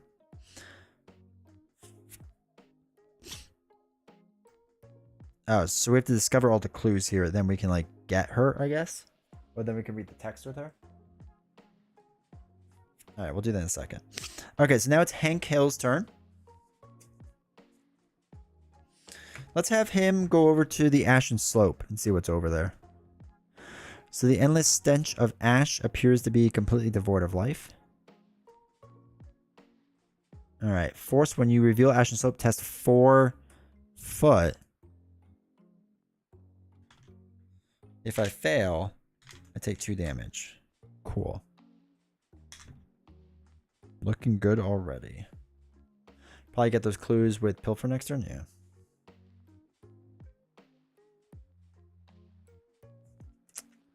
Hey, no, this is Arkham Horror. We're going to test 4 against 4. See if I can succeed. Come on. Oh, fail. Take 2 damage. All right, I have 2 life left. Perfect. Perfect. I'll have to put on the leather coat. Actually, I'll do that now. I'll put on the leather coat. And then third action, we'll just pop down here. Just in case. Okay. There are no enemies yet, so wait. When the doom is placed on this agenda. Okay, we'll do that in a second. There's no enemies, so we ready everything up. Draw a card. Gain a resource. Ready up. Draw a card. Up to 6. I've heard many good things about the second edition of this board game. Well, this is the LCG, so it's not the Arkham Horror, the board game. It's the LCG version, so it's the card game. But I guess they've done a second edition, so maybe you are talking about that. All right, so when Doom is placed on this agenda, if Brew Queen is set aside, reveal tokens in the Chaos Bag equal to the number of insect enemies in the villain display. Or in the victory display. So there are no insect enemies, so I don't have to do any, right? So I think we're good still. My bad. No, you're good, man. Okay. So now, let's test our 2 against our 4.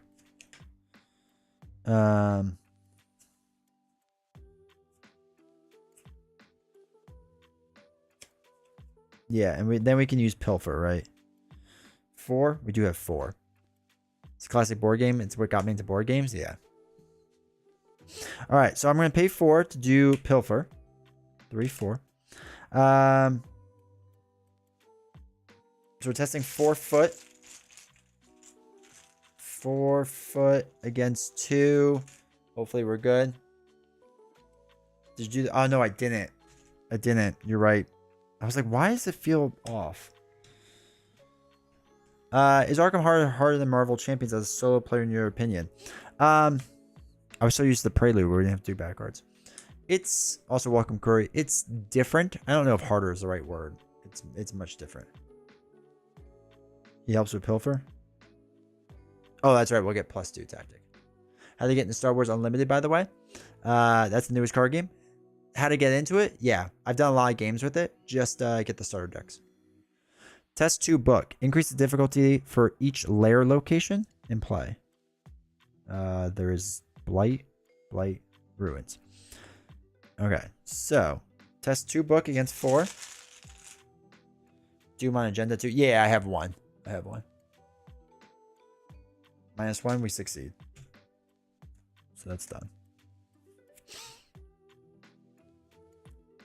Now it's all good. All right, so second back card. Okay, put this into play in your threat area. You cannot play assets or events. At the end of the round, discard this. Okay. Product placement. Heck yeah. All right, so we'll spend 4. Now we're testing 4 foot against that. Now, you get +2 skill value when performing a skill test during the resolution of that event. So we'll get the +2, right? Yeah, we'll do that.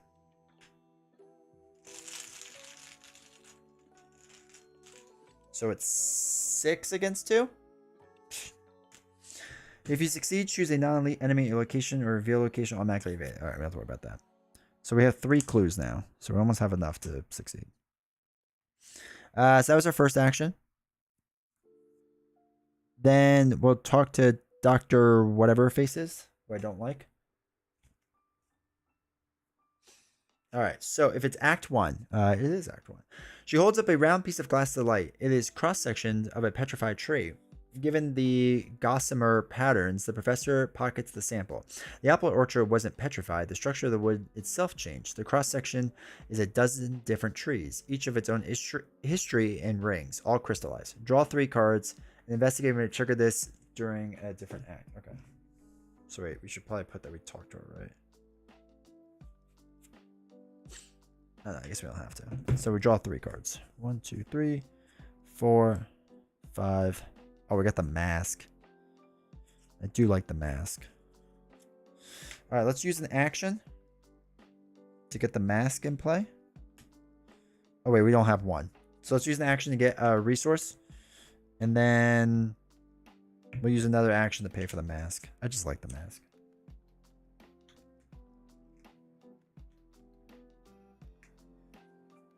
Okay. So we have 3 clues. So let's...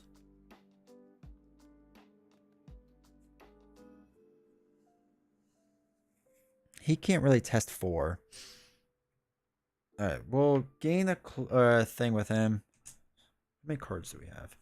2, 3, 4. We'll draw another card. Helen Peters. All right, we can't play her yet, but we might want to. Upgrade your chucks. Upgrade 1 to 2 a bit. Nice. All right, we'll draw 1 more card. Okay. 1, 2, 3, 4, 5, 6. Okay. All right, no enemies, so we get to ready up. Beguile? Ah, where's Pod? Discard cards on the top of the encounter deck until the enemy is discarded. Attach where's Pod to the enemy and spawn at a connecting location. Okay, Brood Soldier. Okay. To spawn at a connecting location. Alright, we'll put it at the slope because I'm probably gonna go kill it there.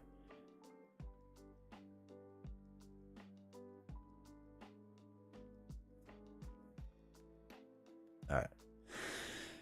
Oh, then we have to get a resource. Okay. 1 goes on to here. Now, that's a 2. When Doom is placed on the agenda, if Brew Queen enemy says that, no. insect enemies. There is an insect enemy. So, reveal tokens from the chaos bag equal to the number of insect enemies. So, reveal. Okay, it's not one of the skull or the other thing. So, we don't have to do that. All right. Back card. Back card. First back card. Test 3 book. For each point you fail, you must either lose one action or place one of your clues on your location.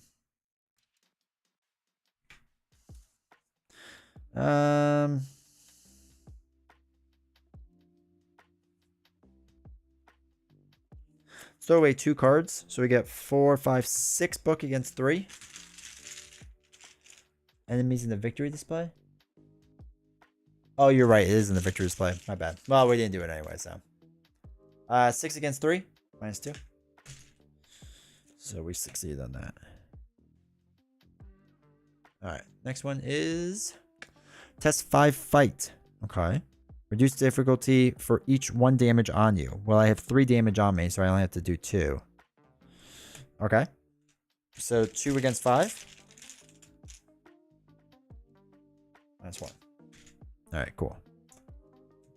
Dissonant voices at the end of the round. Sorry, we should have discarded that last time. Okay. Now it's our turn, so we might as well start with Hank and go over there. When Blue Soldier is ready, its location gets +2 Shroud. We might as well go over there and just punch that thing in the face, right? It's only got 2 life. You may commit long shot to a fight or evasion test against an enemy at your location or connect. I think we'll hold on to long shot, right? We don't need to do that.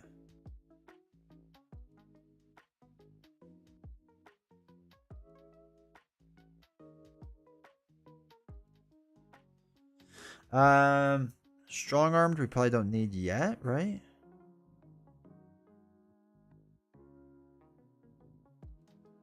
Oh, let's do stout hearted. Okay. So let's move Hank Hill over to the Ashen Slope. Okay.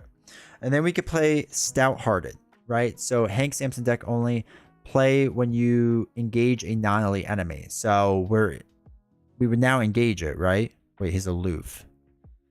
I don't know what's. I need the keywords. I don't remember the keywords off the top of my head. Actually, he might not engage us.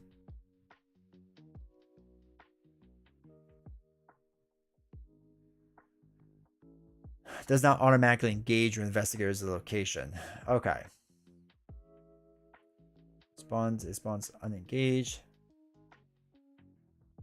Alright, so we would need to engage it. Yeah, so we'd have to engage it. But then if we did, we can just use stout-hearted. So I'm going to spend an action to engage it. Now the reason I'm going to do this is because it's a fast card, so it doesn't count as an action. We can move 2 damage from us to the enemy. So we'll spend the 2.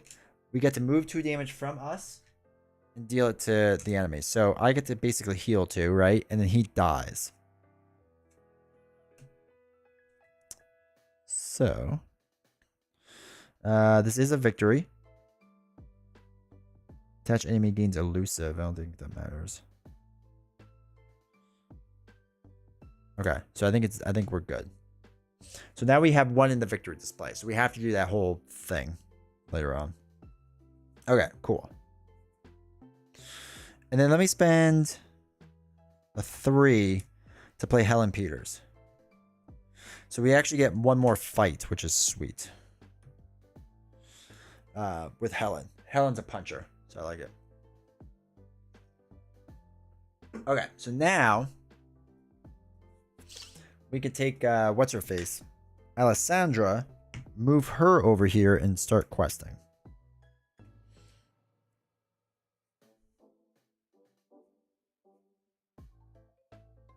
All right, I don't really have trick or tactics, so let's quest 4.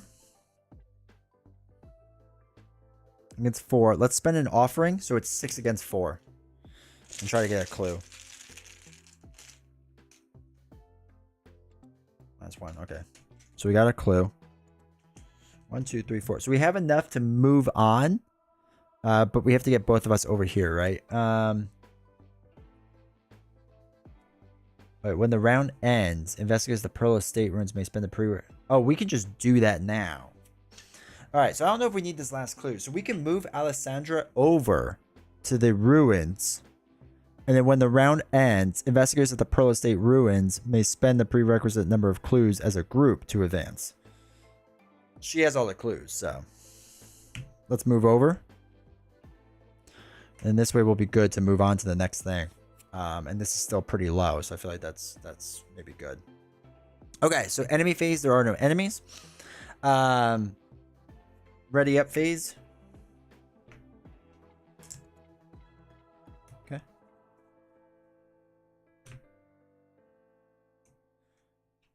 All right, cool. And that is everything, right? Yeah, that's everything. No victory. Yeah, we don't want. All right, so now end of the round, we spend the 4 clues to advance. All right, amongst the ruins of Pearl Estate, you find Susan Pearl's diary. It details attempts to explore tunnels beneath the ridge. They were called the Warrens due to their maze-like structure. Perhaps some of the Pearl family disappeared in the surrounding tunnels, but why? You resolve to investigate. Randomly put the 3 set-aside locations from the Horrors of the Rock encounter set into play unrevealed, adjacent to the 3 starting locations. Explain page 20. All right, so it goes... Well, that shows 4 places.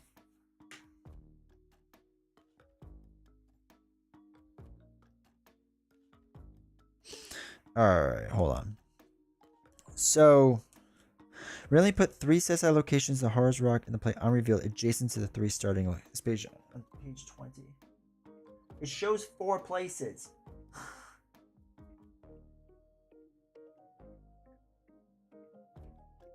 Okay, I'll just assume it's this one, this one, this one. That's fine for now. It has a spot down here too, but we only have 3 places. Adjacent to the 3 star. Take the remaining set side locations: salt chamber, lava tunnel, and nursery. Okay. Shuffle them together and deal them randomly face down beneath each location. Okay. So.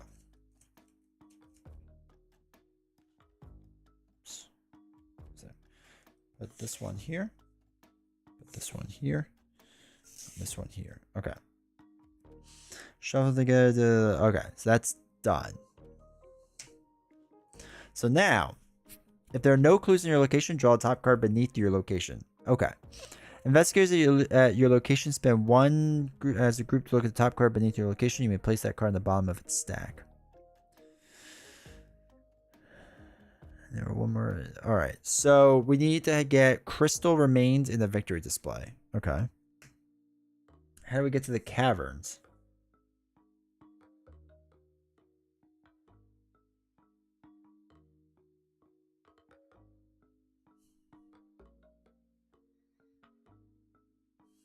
Doesn't really say how to do that. If there are no clues to your location, draw a top card beneath your location. Okay. Oh, wait. I feel like I'm missing something. Because I can't get to these locations. There's no connecting things.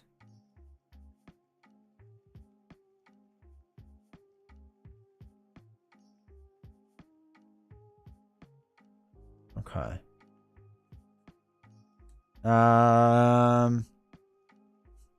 Wait, let me just see what the bottom is. No, it doesn't show connecting. Yeah, so how do you get to it?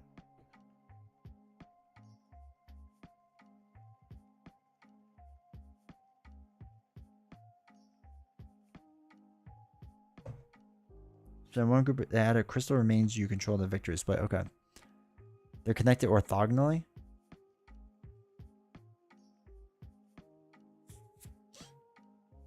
So I can just hop down in between here?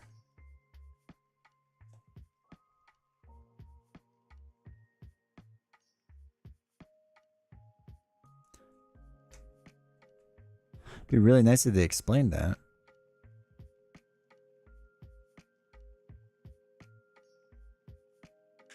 Okay. That's really weird. Yeah, like it never even explains that that's how they're connected. Okay, whatever. Whatever, that's very weird. All right, so that was the end of the turn. So, now we have to do the Doom thing, right? So Doom goes up to 3. After when Doom is placed on this agenda, the Brew Queen is set aside. Reveal tokens from the bag equal to the number in the victory display. There is one in the victory display now. It's a +1, so we don't have to do the Queen. Then we need back cards, right? Back card. Back card. It's very confusing. The image guys, yeah, right? Like the image guide makes no sense. I don't understand why there's 4, but there's only 3. So that makes no logical sense to me. And again, it should. Why wouldn't you just have the icons or something like explain on the card? Like they've done that before. Just explain the back of the card that's connected to the locations next to it. Oh no, miasmatic shadow. Aloof hunter at night. All right. All right. So that is gonna go there. All right. So aloof hunter cannot be damaged except by spell, relic, or science. When you discard one or more cards from your hand. Alright, so it's just going to chill and follow us around. That's right. I remember. The shadow just like hangs out. Alright, test 3 brain. We do have 3. For each point you fail. So do we have anything that we want to do?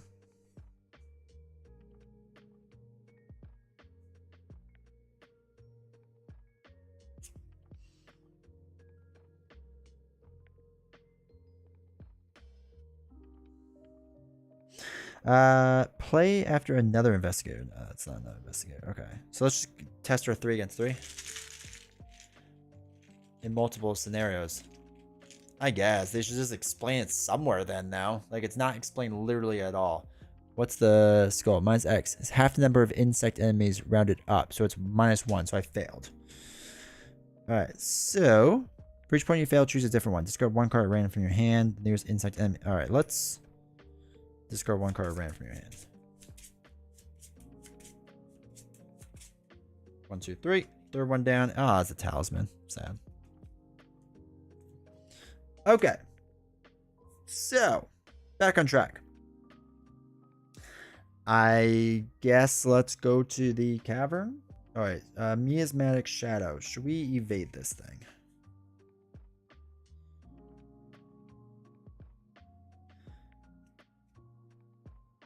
So let's evade. It's 4 against 3.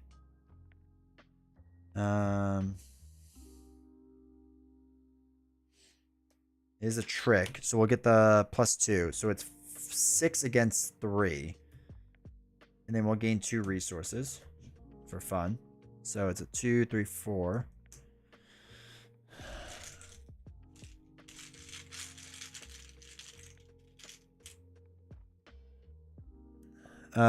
This was just 1 we said, right? So evaded. It's at the estate. So we can just chill there. Okay. Then, oh, that was our step 1. Step 2, we'll go to this cavern, I guess, and flip it over. All right, comes with 2 clues. All right, daytime, move to a connecting location. Group once per round. Okay, that's fine. All right, so let's test 4 book against 2.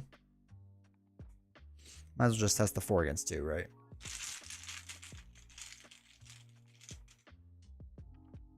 -1, cool.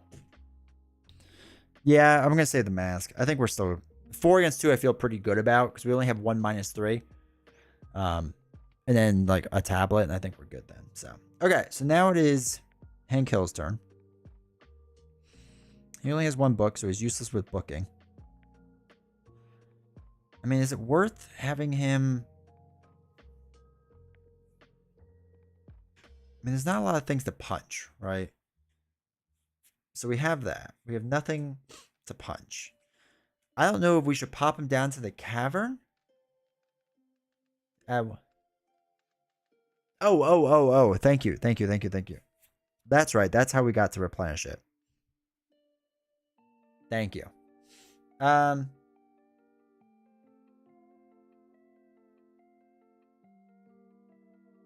1, 2, 3. Yeah. All right. So let's pop down to this cavern and just see what it's like, I guess. Oh, wait. If there are no clues at your location, draw a top card beneath your location. Investigators to look.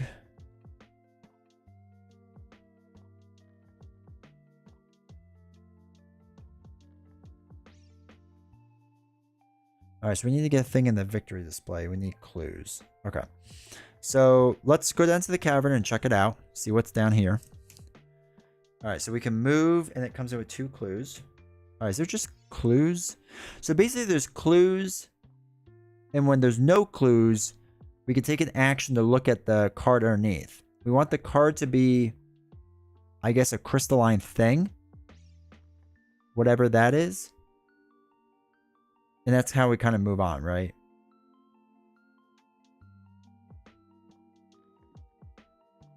Man, thank God we're not taking this at night. There's so many horrors. Okay. So we'll move 2. We'll move 1, 2. Just in case an enemy comes out and he can like punch the enemy, right? Like that's all he's good for right now. It's punching enemies, so. Okay. Enemy turn. Enemies exhausted, so they can't do anything. So we ready up. Well, first they ready up. Then we ready up. Okay. It's 1 more. That's all good. Okay. So now this goes to 4. We have to pull 1 to see if the queen comes into play. -1. Now back card each. Okay. Cool. First one is test 3 brain. What do we have? We have 3. I'm gonna test throw away 2 brains, so it's 5 against 3. Ooh, so we failed by 1. Take 1 damage.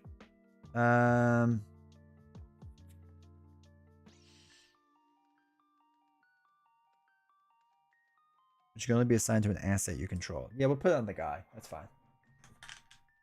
Not that I want him to die or anything, but if he takes 1 damage, I think that's okay. Alright. Back card on this side is test 3. Each point you fail, take 1 horror. Alright, 3 head against 3.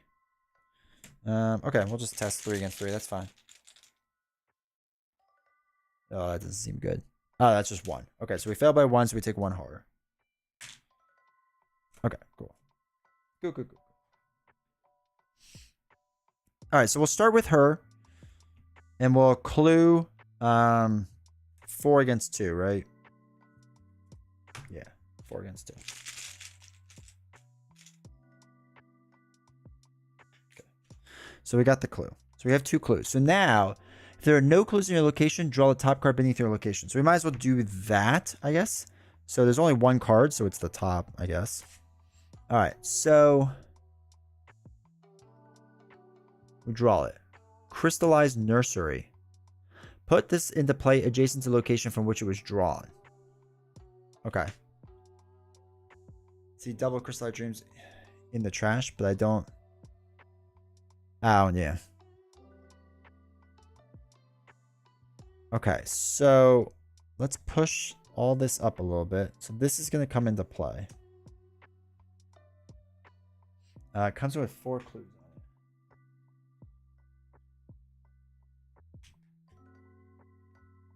on it. Alright, so put it into play. Alright, so page 21. Crystalline Nursery. Okay. You enter. We don't go to it, right? Okay, well, we'll see. You enter a massive cavern size of the amphitheater filled with milky white crystals. Innumerable insects hang from the walls and bask on the floor in pale, watery light that filters down from a hole in the ceiling. You realize the opening above is a massive chasm in front of the Pearl Estate. A low subsonic hum permeates the room. You feel as though you have entered a sacred place. Gather one of the set-aside Crystal Remains cards along with the top 2 cards of the encounter deck. Shuffle them together and place the 3 cards face down under crystal. Okay. So wait. Where are the Crystal Remains cards? What did we do with them? Are they these? Yeah, these. Okay, so we take the top 1. And then we take 2 encounter cards. Put it below here. Alright, so we need to take 1 direct horror. Okay, so she can handle horror. But she's got a clue really hard. Well, let's move these aside. Let's just move these over here so we can see them still. Okay, so we need that thing that lets us draw more horror cards, right? Oh, so you use like our foot. What is that called?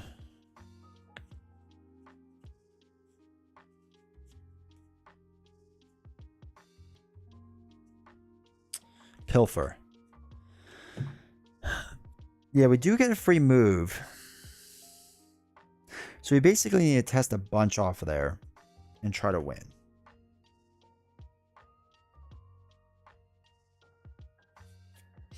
All right, that's gonna be tough.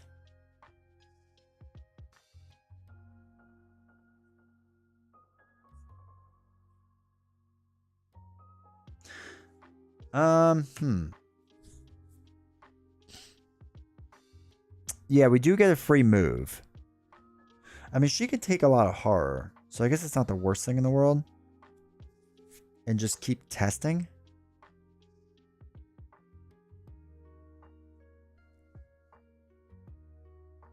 I guess is what we'll do. And then once we do it, then we can spend a bunch of clues. So we just need to, okay, wait, let me think about this. So all we need to do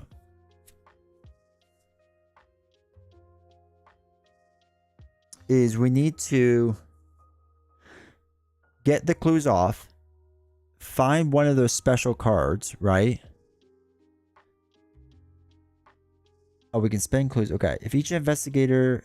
All right, so we need 2 clues as a group to add a crystal remains you control to the victory display. So each undefended investigator has resigned, or there one more. Okay. All right, so we need to put a crystal remains thing in the victory display. In order to do that, we have to come down to Crystal Grove and put it there. So as long as we clear the clues off of this, we can search through these cards and hopefully get it, right? With Chuck to see another card. That's true. Let's do that. Let's do Chuck. So we're going to play a trick, a myriad, gain 2 resources and draw a card. So at 3, 4, 5, 6, 7. So 7. Draw a card. It's fine, close. Try to find as many crystal remains as you can. Do I need to find as many? It just says find 1.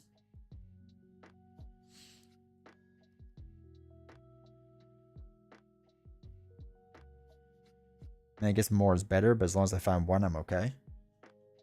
Alright, so with the next action, let's just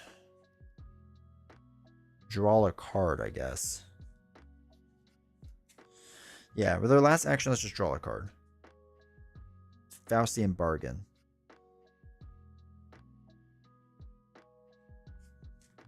Okay. But just focus on 1 for now? Yeah, exactly. Okay. So she's done. So again, there's not much he can do because he can't quest at all. I'm sure you'll be fine. All right, so there's nothing he can do. 1, 2, 3, 4, 5. Draw a card. Actually, yeah, we'll draw a card for 6. Okay. There's literally nothing else he can do. Let's do another card. Let me handle this. 6, 7. And we'll just gain a resource. 3, 4, 5, 6. Yeah. Okay. I think that's all we can really do. All right. So Aloof is going to come over here. 1, 2, 3, 4, 5, 6, 7. Yeah. He's aloof, so he's not going to engage us, right? He's just going to chill out.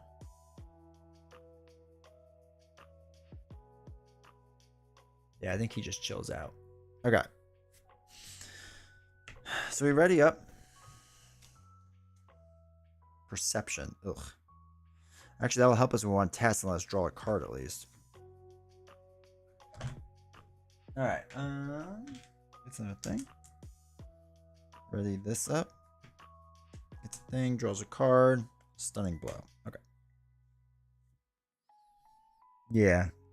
Alright, so then that's 5. We have 1 enemy in there, so we draw a token. -1. And back cards. Alright. If an enemy pops up, we can punch it in the face. Alright, test 3 book. For each point you fail by, you must either lose an action or place one of your clues at your location.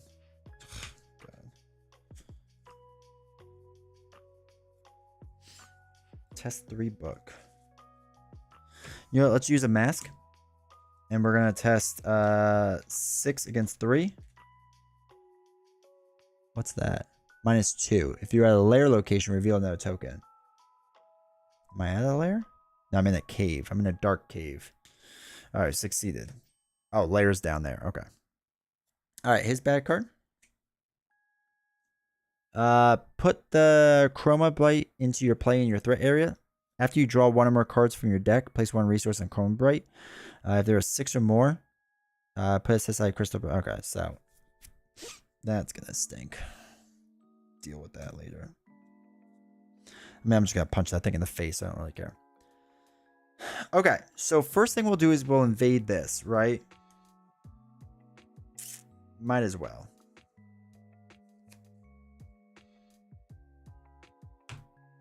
So we'll evade 4, 5 against 3. Oh, shoot. No, we succeeded. Okay.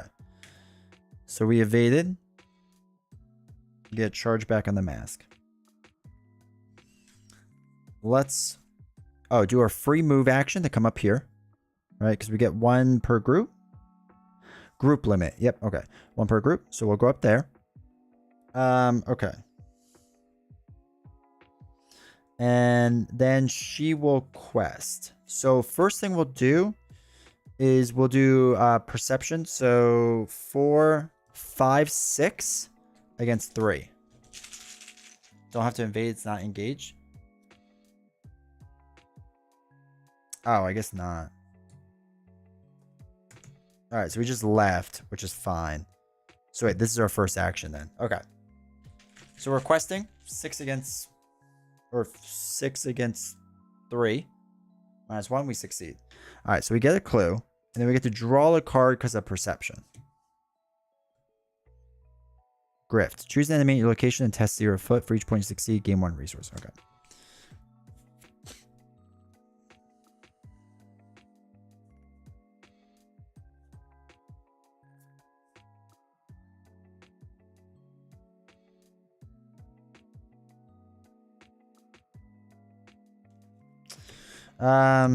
Let's test once more. Let's test.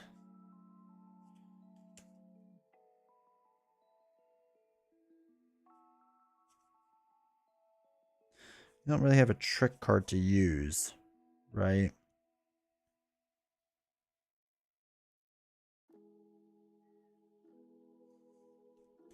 Let's throw away Grift.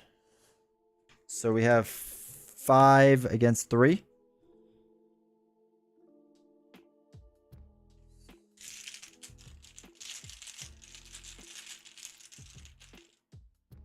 Wait.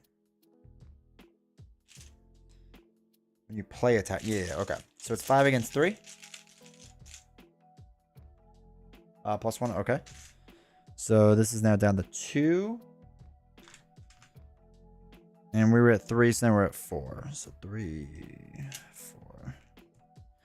Alright, we'll test once more. We'll use the mask.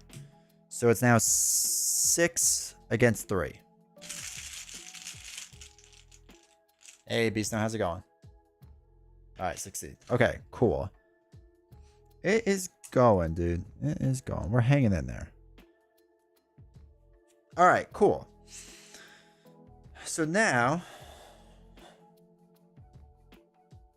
finally show up to start banning people. About time. Dude, everyone was mocking Chick-fil-A. It was the worst. You have a lot of bans to catch up on.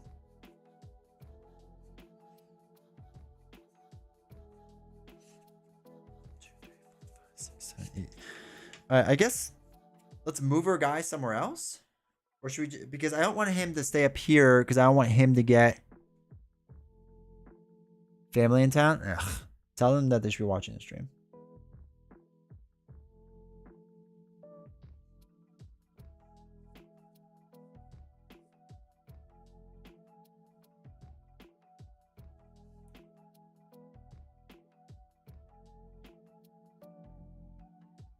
Oh, wait. You automatically draw the top card. I didn't realize that. I thought you would have to draw it. Oh, okay, nice. Actually, maybe we'd go Hank up there and we spend 2 clues to look at the top card of your location and you can play it on the bottom of your deck. Actually, that's what we should do. Okay, so let's go up here. We can take 1 hard. That's fine. So we'll spend a thing to spend 2 clues, right? So this states investigators a location. Oh, it's not an action, so we can just spend 2 clues. So we spent the 2 clues. Look at the top card beneath the location. You may place that card on the bottom of its stack. So we want it to be the crystallized one, right? So let's look at the stack. Oh, it is the crystallized remains.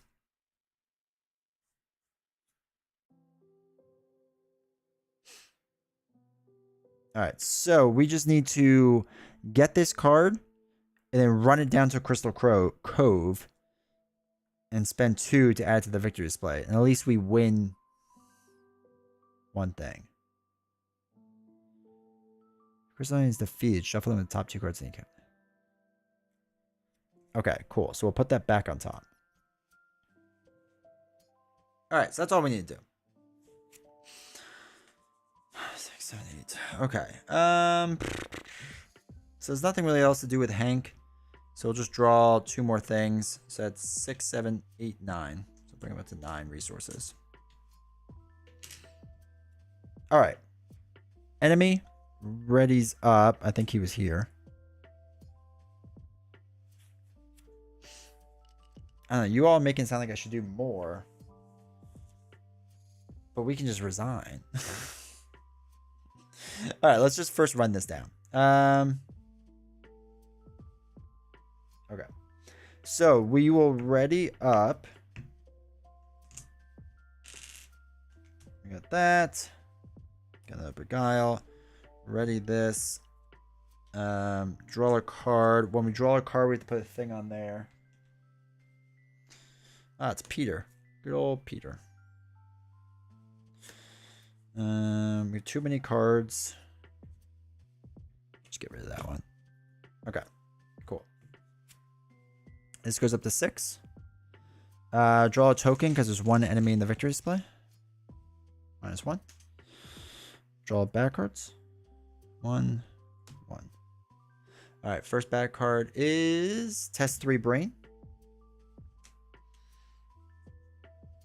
We'll throw away 2 beguiles. That's 5 total. So 5 against 3. +1. Success. All right, this one is Day. Test 2 Brain. Increase the difficulty test by 2 if you have 5 or more cards in your hand. I do. Okay, so I have a lot of cards. We'll just test it. 3. My 3 against their 4. Wow, we actually tied. Okay, so we succeeded. That's good. So, good. So weird you've seen so few enemies. There's definitely bugs in this deck. All right, after you end your turn... Oh, shoot, we forgot to do that. So we have to end our turn. We take a horror. And draw the top card. It's group limit once per round. So he doesn't have to take a horror, right? She just does because it's a group limit. All right, put this into play under your play area. So we have that.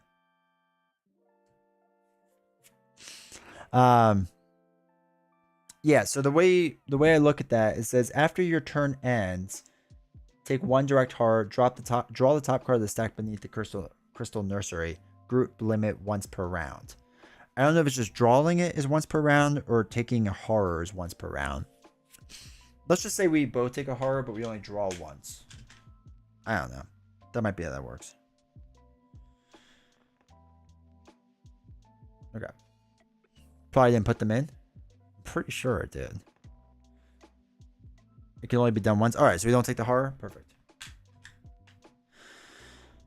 All right, so now with her, if we just... Hey, Cap. If we just come down here, so we can move once, get the free movement, and then do the thing, and the crystal remains goes in the victory display. All right, I'm actually, when your turn begins, take 1 damage or horror. Just take a horror. That's fine. So we might as well do that, right? At least we know we have 1. Chat for nearly 3 hours and just started to play. I think I'm getting kind of near the end. Kinda.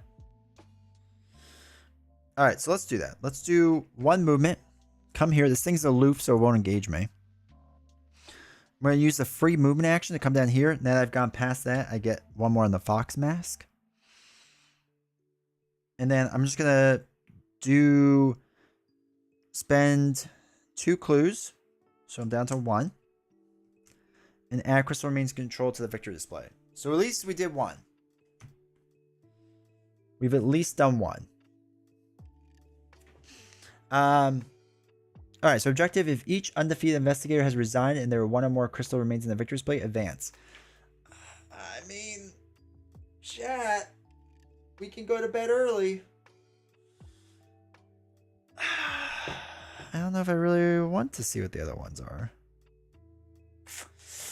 Not gonna lie.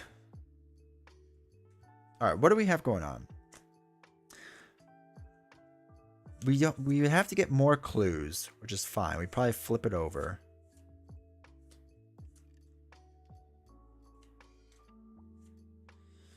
Or play 20 strong. No. I did play a game of 20 strong offline. A game of 20 strong offline. I'll be uploading it soon. Actually, it's uploaded. I just have to do the thumbnail and stuff. All right, so we've technically will be able to advance, and hopefully that means we win. Do we risk all the bugs coming out or not? I mean, I guess we can go to this cavern, get some clues just in case, and see what it's like. And maybe we get a second one and call it a day. See if we can do it fast. Because if this comes in with like 2 clues...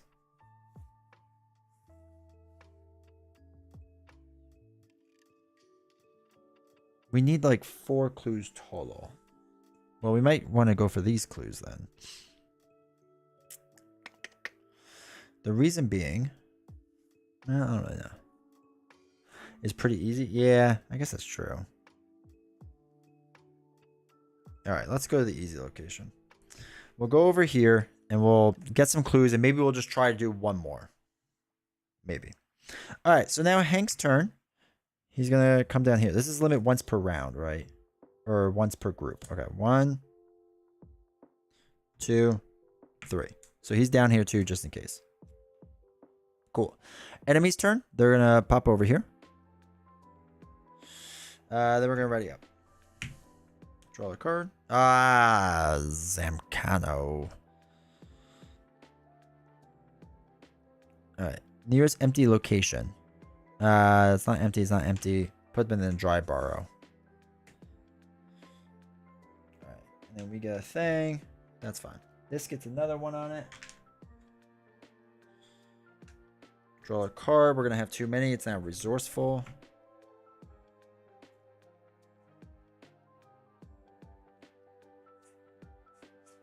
Just gonna get rid of the long shot. I don't think I need it. Okay, we're up to 7 now. Draw a card, or draw a thing. -3, that's fine. Bad cards. Bad card. Bad card. All right, first one is put calcification into play under your control. The first time you move each round, take 1 direct damage. Okay.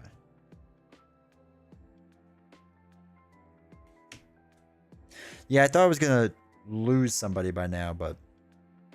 Or something. Miasmatic Shadow just chills there. So he's just chilling. Oh, I'm going to be discarding cards, though. Shoot. All right, the only thing I don't like about that is I will discard cards. 2, 3, 4, 5, 6, 7. Yeah, because I'm at 8 cards. Son of a gun. Oh, I guess we have to play cards. Is there anything I can play?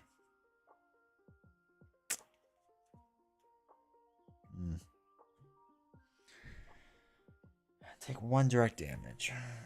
Alright, we're not going to do that yet. No, I don't want to kill him for fun. I don't want to play any longer than I have to. Alright, so Miasmatic Shadow. Just going to chill there for a second. We'll test 4 against 2. It's the number of insect enemies in play and in the victory display. There's 1. So we succeed. Test again. 4 against 2. That's 1. Okay, so now there are no clues here. No clues in location. Draw the top card beneath it. Okay, so I'm gonna test 3 feet because I just want to get past this thing. So let's do the Fox Mask. Test 6 against 3. Oh, we succeeded, thank goodness. And get rid of calcification, just to get rid of that. That was our other action. Okay, so now it's his turn. We're going to spend 2 clues to look at this card.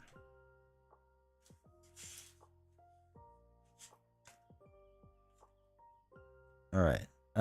Put it in play adjacent to a location. Okay. So this is going to come with 6. Alright. Commit his glory just to lose a card. Alright, hold on. This comes in with 6 clues. Search the encounter deck and discard pile for colorless larva and spawn it at this location. Alright. You don't have to spend clues for that? Oh, you're right, I don't.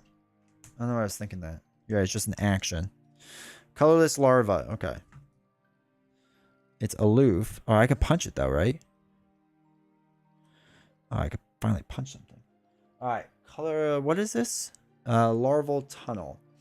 Bilious stench wafts from the tunnel, crawling with pillowy white insects. Monstrous larvae stare blindly out in the dark with milky white eyes. The insect colony keeps its young in this tunnel to mature. Judging by the glory and desiccated remains on the floor, the older brood soldiers feed them in a steady supply of local wildlife and anyone foolish enough to venture into the caves.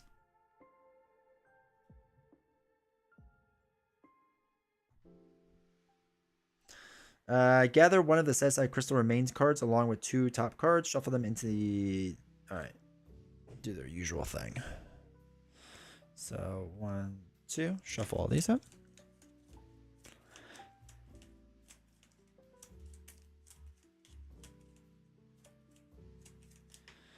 All right, so we're both here. I can move here for free. I have to successfully evade. How else would I see it?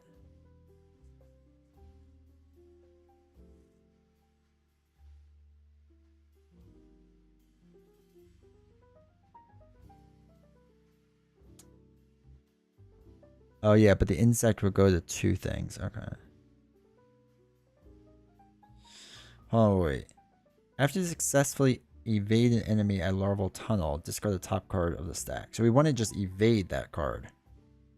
Alright, so let's move for free over to here, because we're allowed to move to a connecting location. Should we engage him and then evade him? Just to look at the top card? Doesn't make sense, does it? So we have to keep evading enemies there to look at the top card.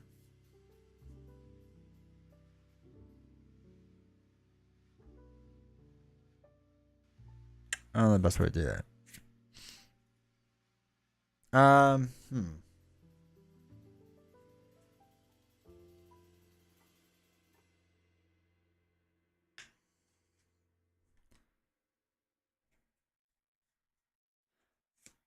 can also use cards so we won't discard any.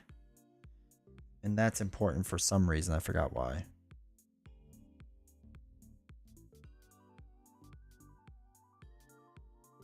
Maybe that doesn't matter anymore. Maybe that's something else. Oh, that's for the miasmic shadow. All right, so let's spend 1 to come over to the... Or we did that for free. Let's engage the larva. So now he's engaged with us. And then we'll evade it so we can just see the top card and see what it is. Or not see it, but we get it. Don't throw away strong-armed. It'll help if the queen comes. All right. So we'll do 4 against 1. It's probably overkill, but whatever at this point. So we're going to evade it. -2. So it is evaded, which means after you successfully evade an enemy, draw the top card of the stack beneath this. Which is Crystal Remains. Oh, okay. Man, we are having good luck with that. All right, so we take a horror. So we might as well just run away, right? And just come here with him and with her, get the second one, and then I'll just resign the following turn.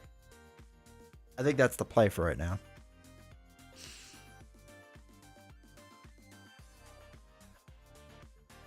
Yeah, I think that's what we're going to do. So we'll move over here. And we're done there. Okay, that's everything. So, ready up. Gains another resource. Ready up. Gain a resource. Draw a card. 2, 3, 4, 5, 6, 7. Draw a card. Pitchfork. Okay. This goes up to 8 now. First, this went up to 8. So, an acrid stench wafts from somewhere deep below. The skittering of hundreds of legs fills the air before a monstrous insect emerges from underground. It has sickly, translucent skin and a pair of shriveled black wings that hangs limply over its back. The creature stares at you with uneasy, beady eyes, waving its antenna to announce your presence. Discard cards at the top of the encounter deck until an insect is discarded. The lead investigator draws that card. Okay, now. Okay, Brood Soldier. Also, he stands up. Shuffle the encounter discard pile into the deck. Okay, that's fine. So this gets shuffled back in. So now each insect loses aloof and patrol and hunter. Okay, so he's just gonna attack. That's fine.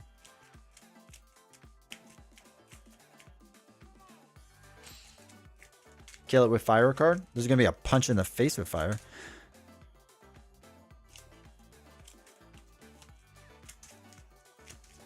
All right, this goes down to 0. Now, after when Doom is placed on this agenda, I assume we still do that, right? So, there's still only 1 insect enemy in the victory display. -1. Okay. All right, so then bad cards, right? Bad card. Bad card. Test 3 head. I'll just do 3 against 3.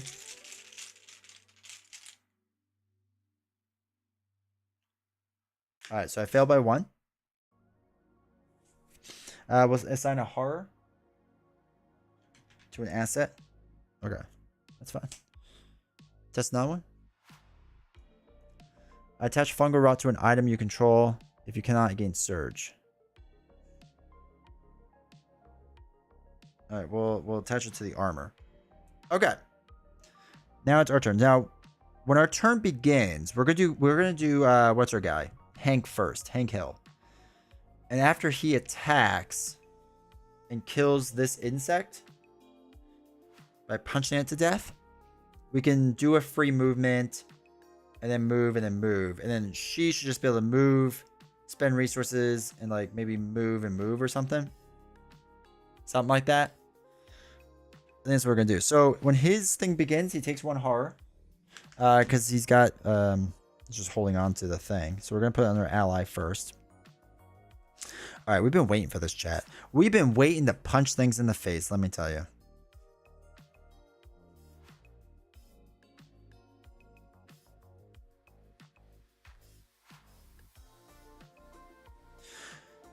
I mean, we really need the brute force. I mean, we're swinging right now. We can attack it for 5 against 3. 6 against 3.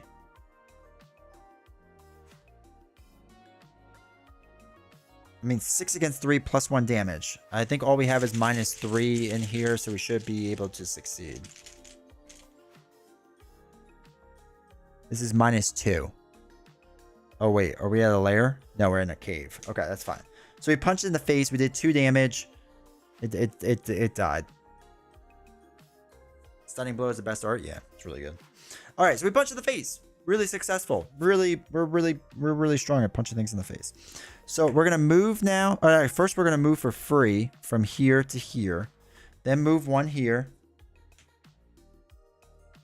1 additional action to move out of it. Oh, I don't have an additional action.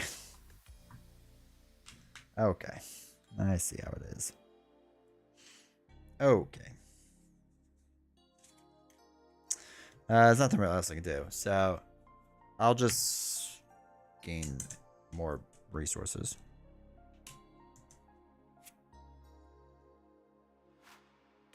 Oh, yeah. I forgot I do want to be there. All right, we'll just hang out there. Sorry. You're right. I thought she had it and she could do it. So that's fine. We'll just hang out there.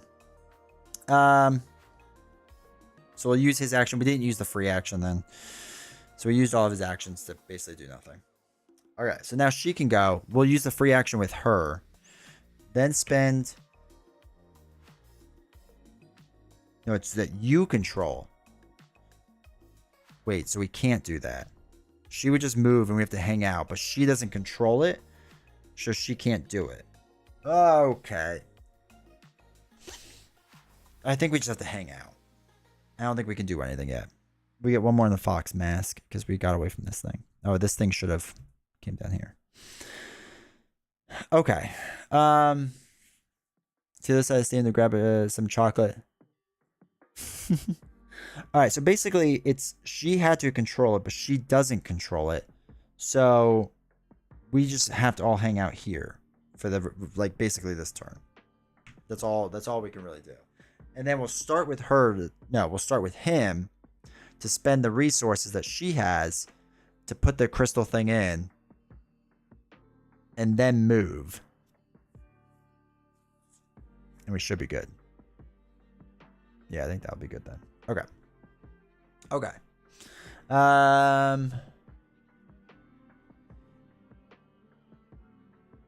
Really quick, what's elusive?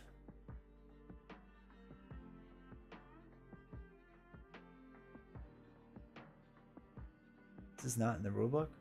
JKL. Okay, I guess it's not in here. Let's see what's in here.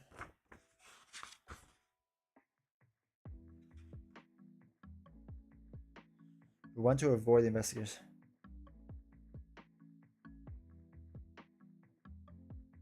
Oh, okay. Okay.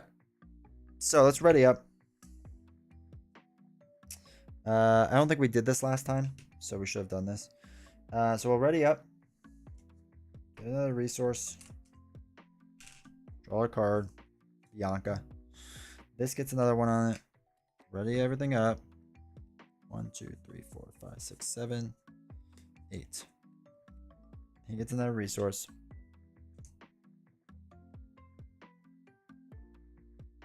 All right, so this goes up by 1. We have to pull a token to see if the queen comes out. -2, it doesn't. That's when your turn begins. That's fine. Okay, so bad card. Bad card. All right. Test 3. Okay. Test 3 head against 3. 2 tokens now, right? No, why? It's only the victory display, right?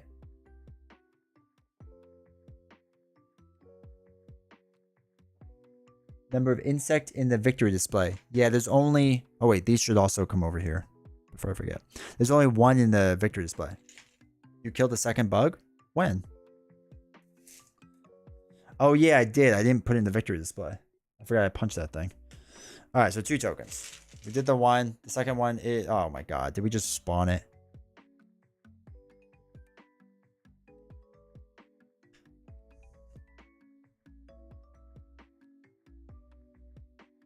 The symbol is revealed. Okay. Alright. Spawn. 21.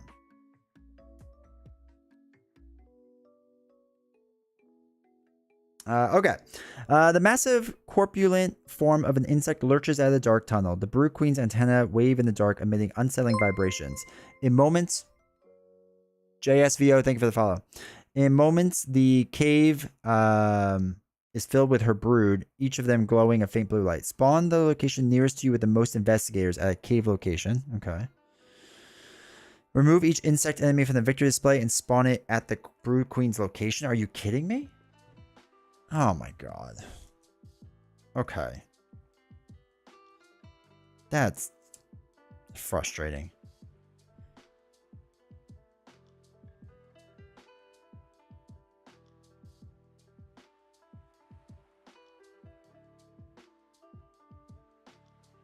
Okay. Alright, we'll deal with that in a second. We'll test the 3 against it. So we failed by 1, so we take a horror. Alright, this one is test 5. Reduce the difficulty for each horror. So it's only a 4 against 3.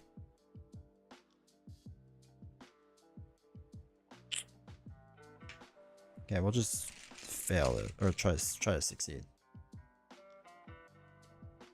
Insect in the victory display. There is no more in the victory display, so we succeeded. Should I review to see if I should... She said aggression because I feel like...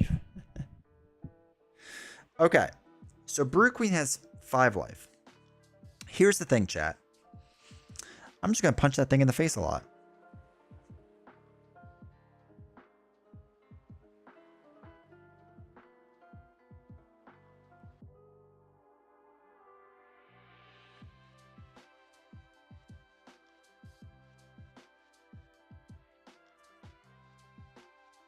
So we deal 3, 4 damage. Where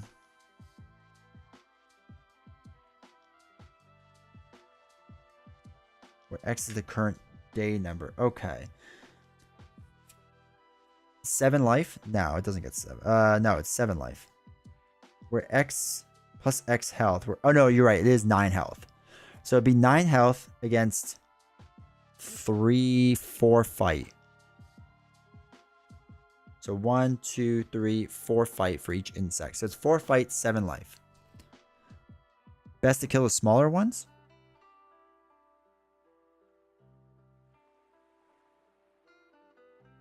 I don't think I can take that kind of damage that many times though. I can't. All right, I can't do 9. All right, so we can probably punch the smaller ones. They're only 2 life. Arkham Horror here. I'm just gonna punch things in the face, and that's all I need to know and smile. Evades the queen. Try to get out. If the queen is evaded, will the queen attack him then, or no? All right. When my turn begins, take a horror.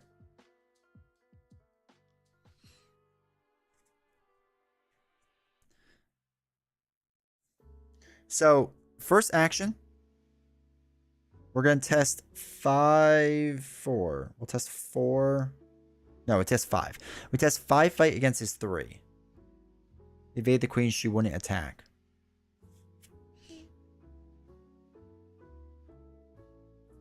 All right, so we have... All right, wait. So if we have her go first and evade the queen.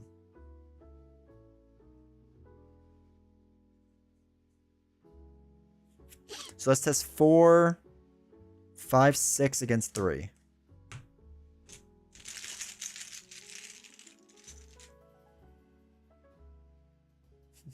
All right, so it succeeded. So we have evaded the Brood Queen.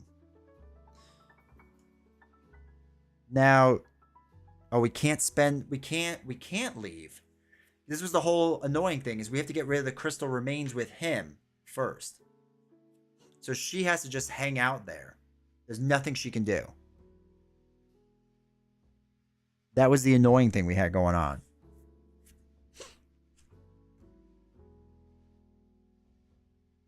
So what we'll do is we'll spend 3 resources.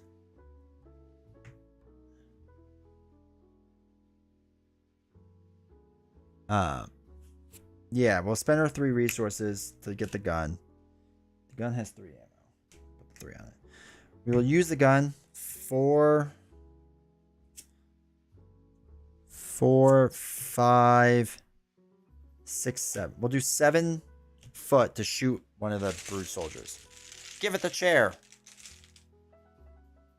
That's one. Okay. So it does +1 damage. Okay, no, that's fine. And kills a soldier. Done. Victory display. That's everything she could do. We already did his horror thing. So now he is going to attack 5 against 3.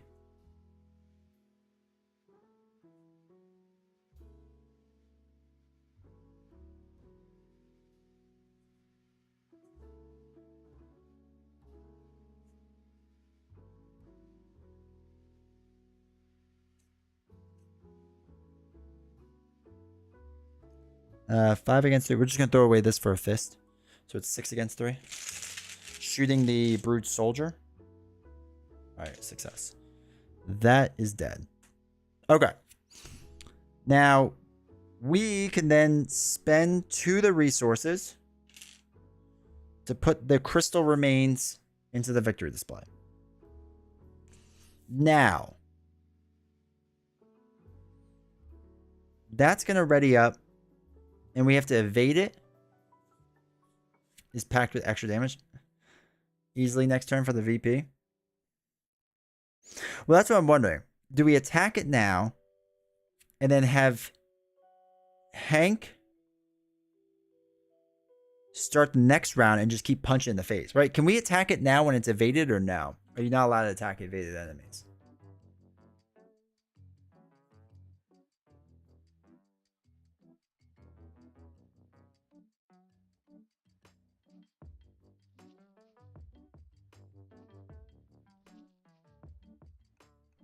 I can't remember if we're allowed to attack them or not.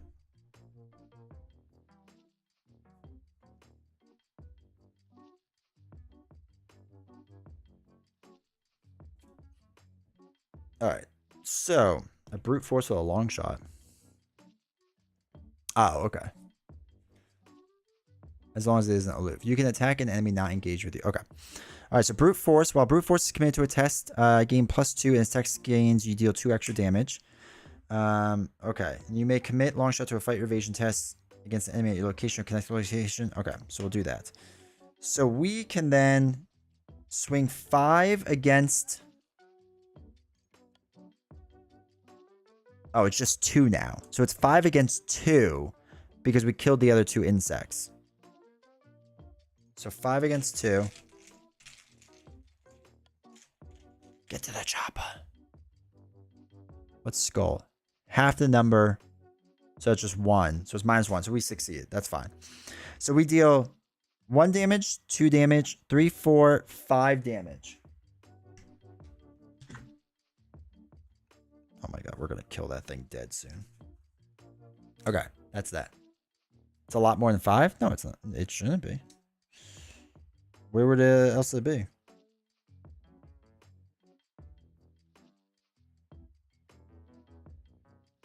Because just 1, 2, 3, 4, 5.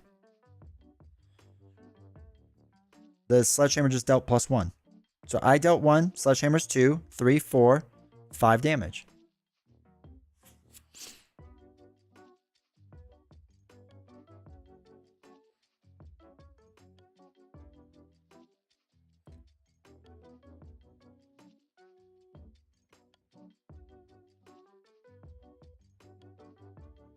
Oh, so I only deal 4 damage?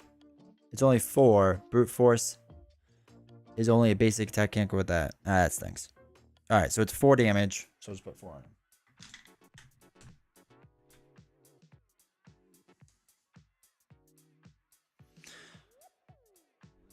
For your skill number? Oh. Yeah. Okay, that's that. So now, enemy phase, they don't really do anything. This readies up. I ready my stuff. Draw a card. This increases. Running out of tokens.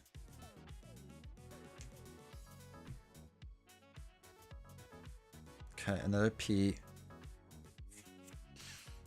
I don't have enough tokens. All right, I don't need any more resources from him. That's fine. Okay, so we don't have to do the Brood Queen anymore, right? Yeah, the Brood Queen's already there. That's fine. Back cards. Attach this to an item asset. We'll do it to the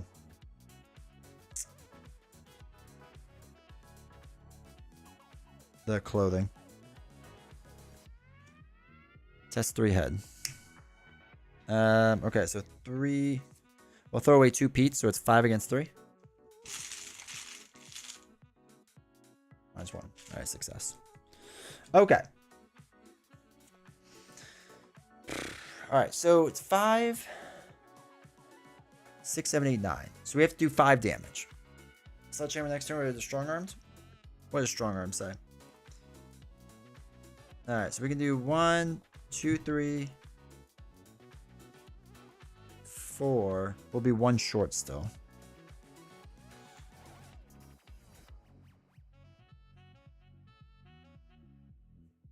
So we have to attack it twice, basically.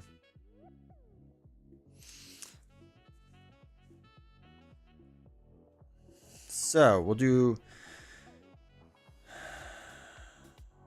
Wait.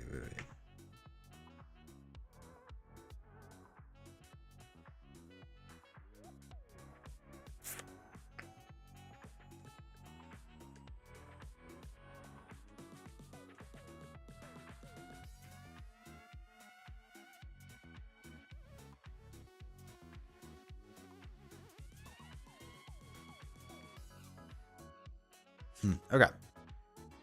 Zuka's cards looks like Snare is gonna get busy. Well, do 2 fight? Does that make sense? +1, +2. We might as well get the -1 attack. So they only have 2 attack against my 5. So I might as well just do a regular attack. Yeah, we'll attack 5 because then if we do it 3 times. It could be 2, 4, 6 damage total. Actually, it's going to be a lot more than that. Yeah, so let's do a regular attack. It's 5 against 2, right? Because they're attack each other insect in play. Okay. Success. Just get +1. So, we'll do... Wait, Hank can ready to resign since at the end of his turn you'll get that crystal parasite. Oh. So we'll strong arm him.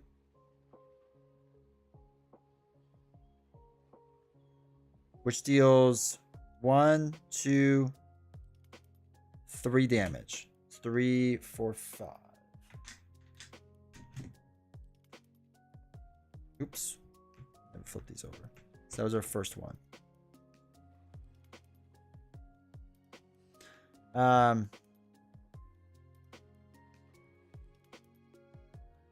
Is this a move for free zone? No, it's not. That is, though. So we have to play to kill him, move. No, we can't resign for free. We're going to just end up with the enemy. I mean, we're just going to end up with a crystal parasite is all. That's fine.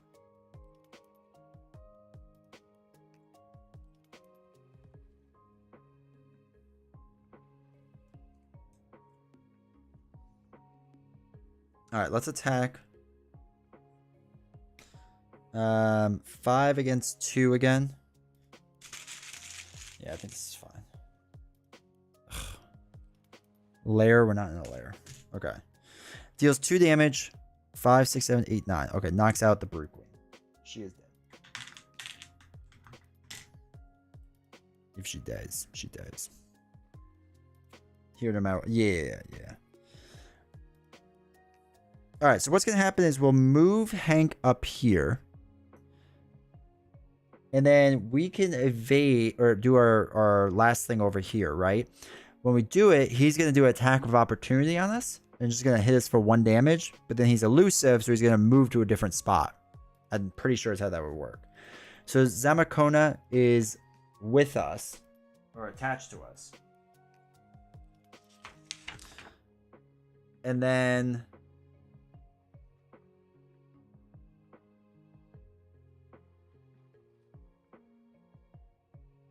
yeah. So he is now engaged with us because we moved into his space, right? So he automatically engage. They should automatically engage when it calls an attack of opportunity.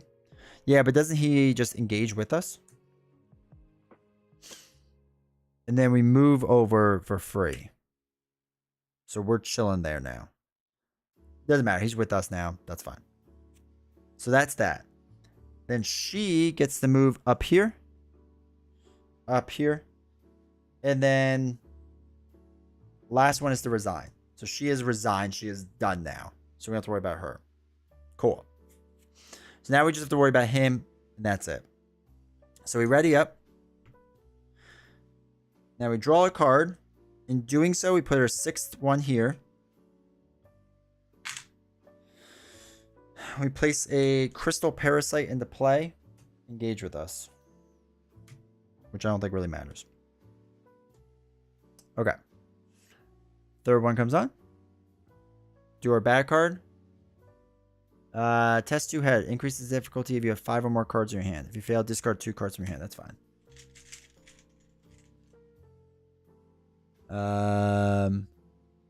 -2, so we fail. So discard 2 cards from your hand.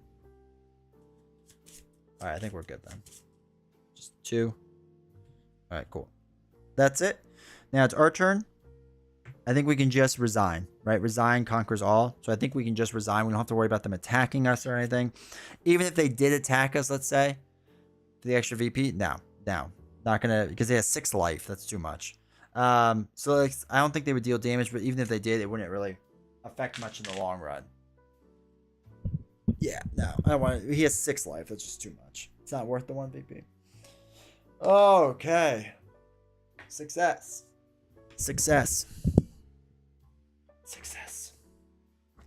All right, wait. Oh, I have to read the thing, I guess. Blah, blah, blah. Okay.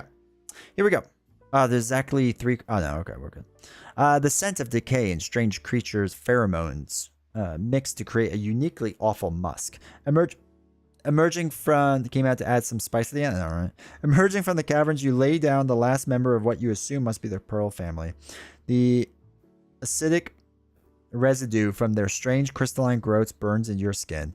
The bodies are painful to look at, their faces frozen in silent agony. Some invisible, heavy presence fills the air above the corpses. Although there is no motion, no breeze or dust, only a movement of something in the air. You feel a deep, bone-aching awareness. Okay, so if there's exactly 3... Check the number of crystal remains in the victor's plate. If there's exactly 3 crystal remains, there isn't. So it is special if you get all 3. Oh well. All right. Resolution 2.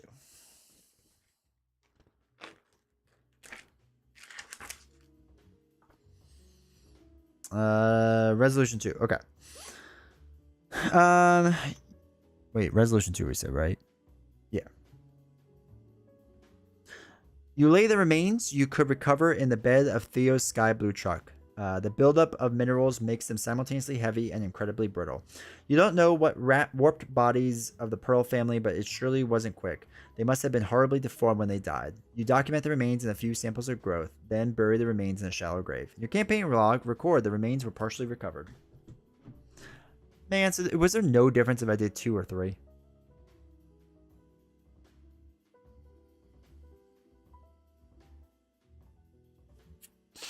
Next time you bring bug spray. All right. So, if it is day 2, page 43, second evening.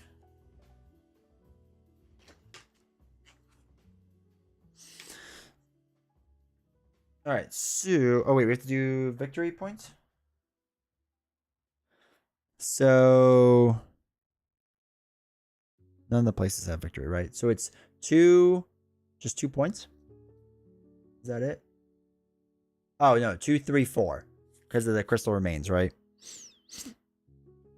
So I think we get 4 victory points in that. 2 from the queen.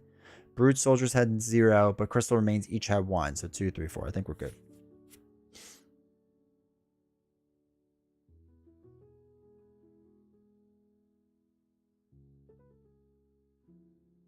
Okay. How many scenarios are left?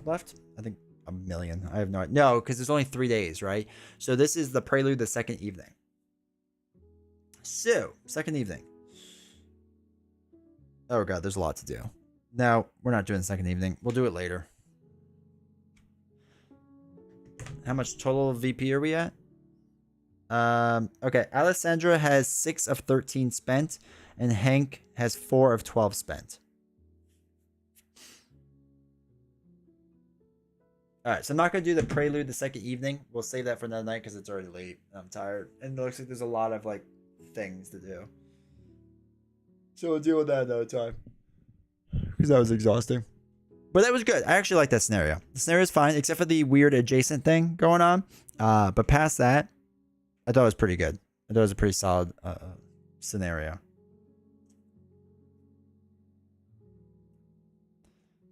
Hank has 8 and... Hold on, let me double check. 4 or 8, 9, 10, 11, 12. Hank has 8, 6, 7. And yeah, Alessandra has 7. Yeah. That's correct. Needs more behind cards? No, thank you. Never again. But yeah, so overall, I like that scenario. That felt like original. It felt like original Arkham horror type scenario. You know what I mean? It was hard, but it wasn't like crazy hard. Where were all the bugs? There's 1. There's 2. I mean, there's only 4 bugs, or a handful of bugs.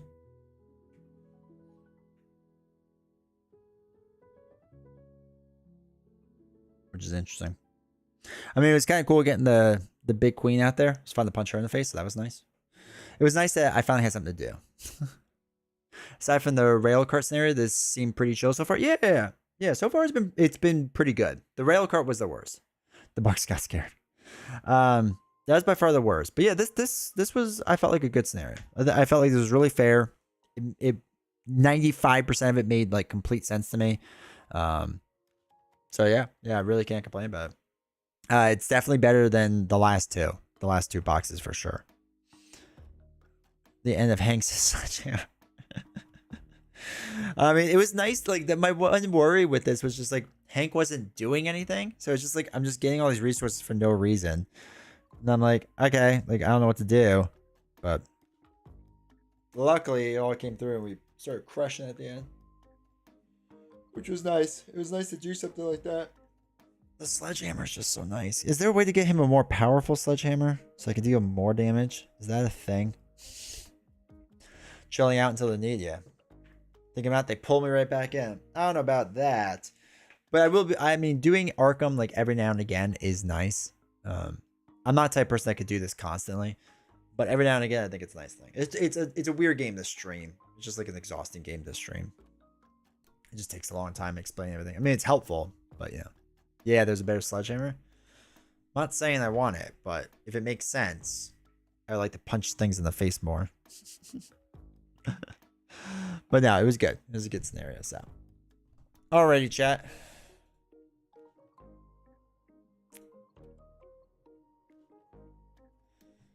You're not getting it. You're getting a different weapon. He's getting a fire extinguisher. A fire extinguisher? It sounds boring. If it's a flamethrower, I'm for it. But a fire extinguisher? I want to generate flames. I don't want to get rid of them. All right, chat. Hopefully you enjoyed this. Hopefully you enjoyed the Arkham Horror stream. I know this whole week has been like different stuff. It's gotta get a 9 iron or I9 for. I posted the link for you in the Discord. All right, I appreciate it. Yeah, I'll have to check it out. Yeah, I saw somebody else had on Instagram did like something with a bunch of small box games. I would like to get into more. I want to do another a side video of 4 Northwood, so I gotta learn how to play that. Tech card for the next scenario if things go bad. All right. Next one's the horror show. Can't wait. Can't wait. But yeah, hopefully you've enjoyed this.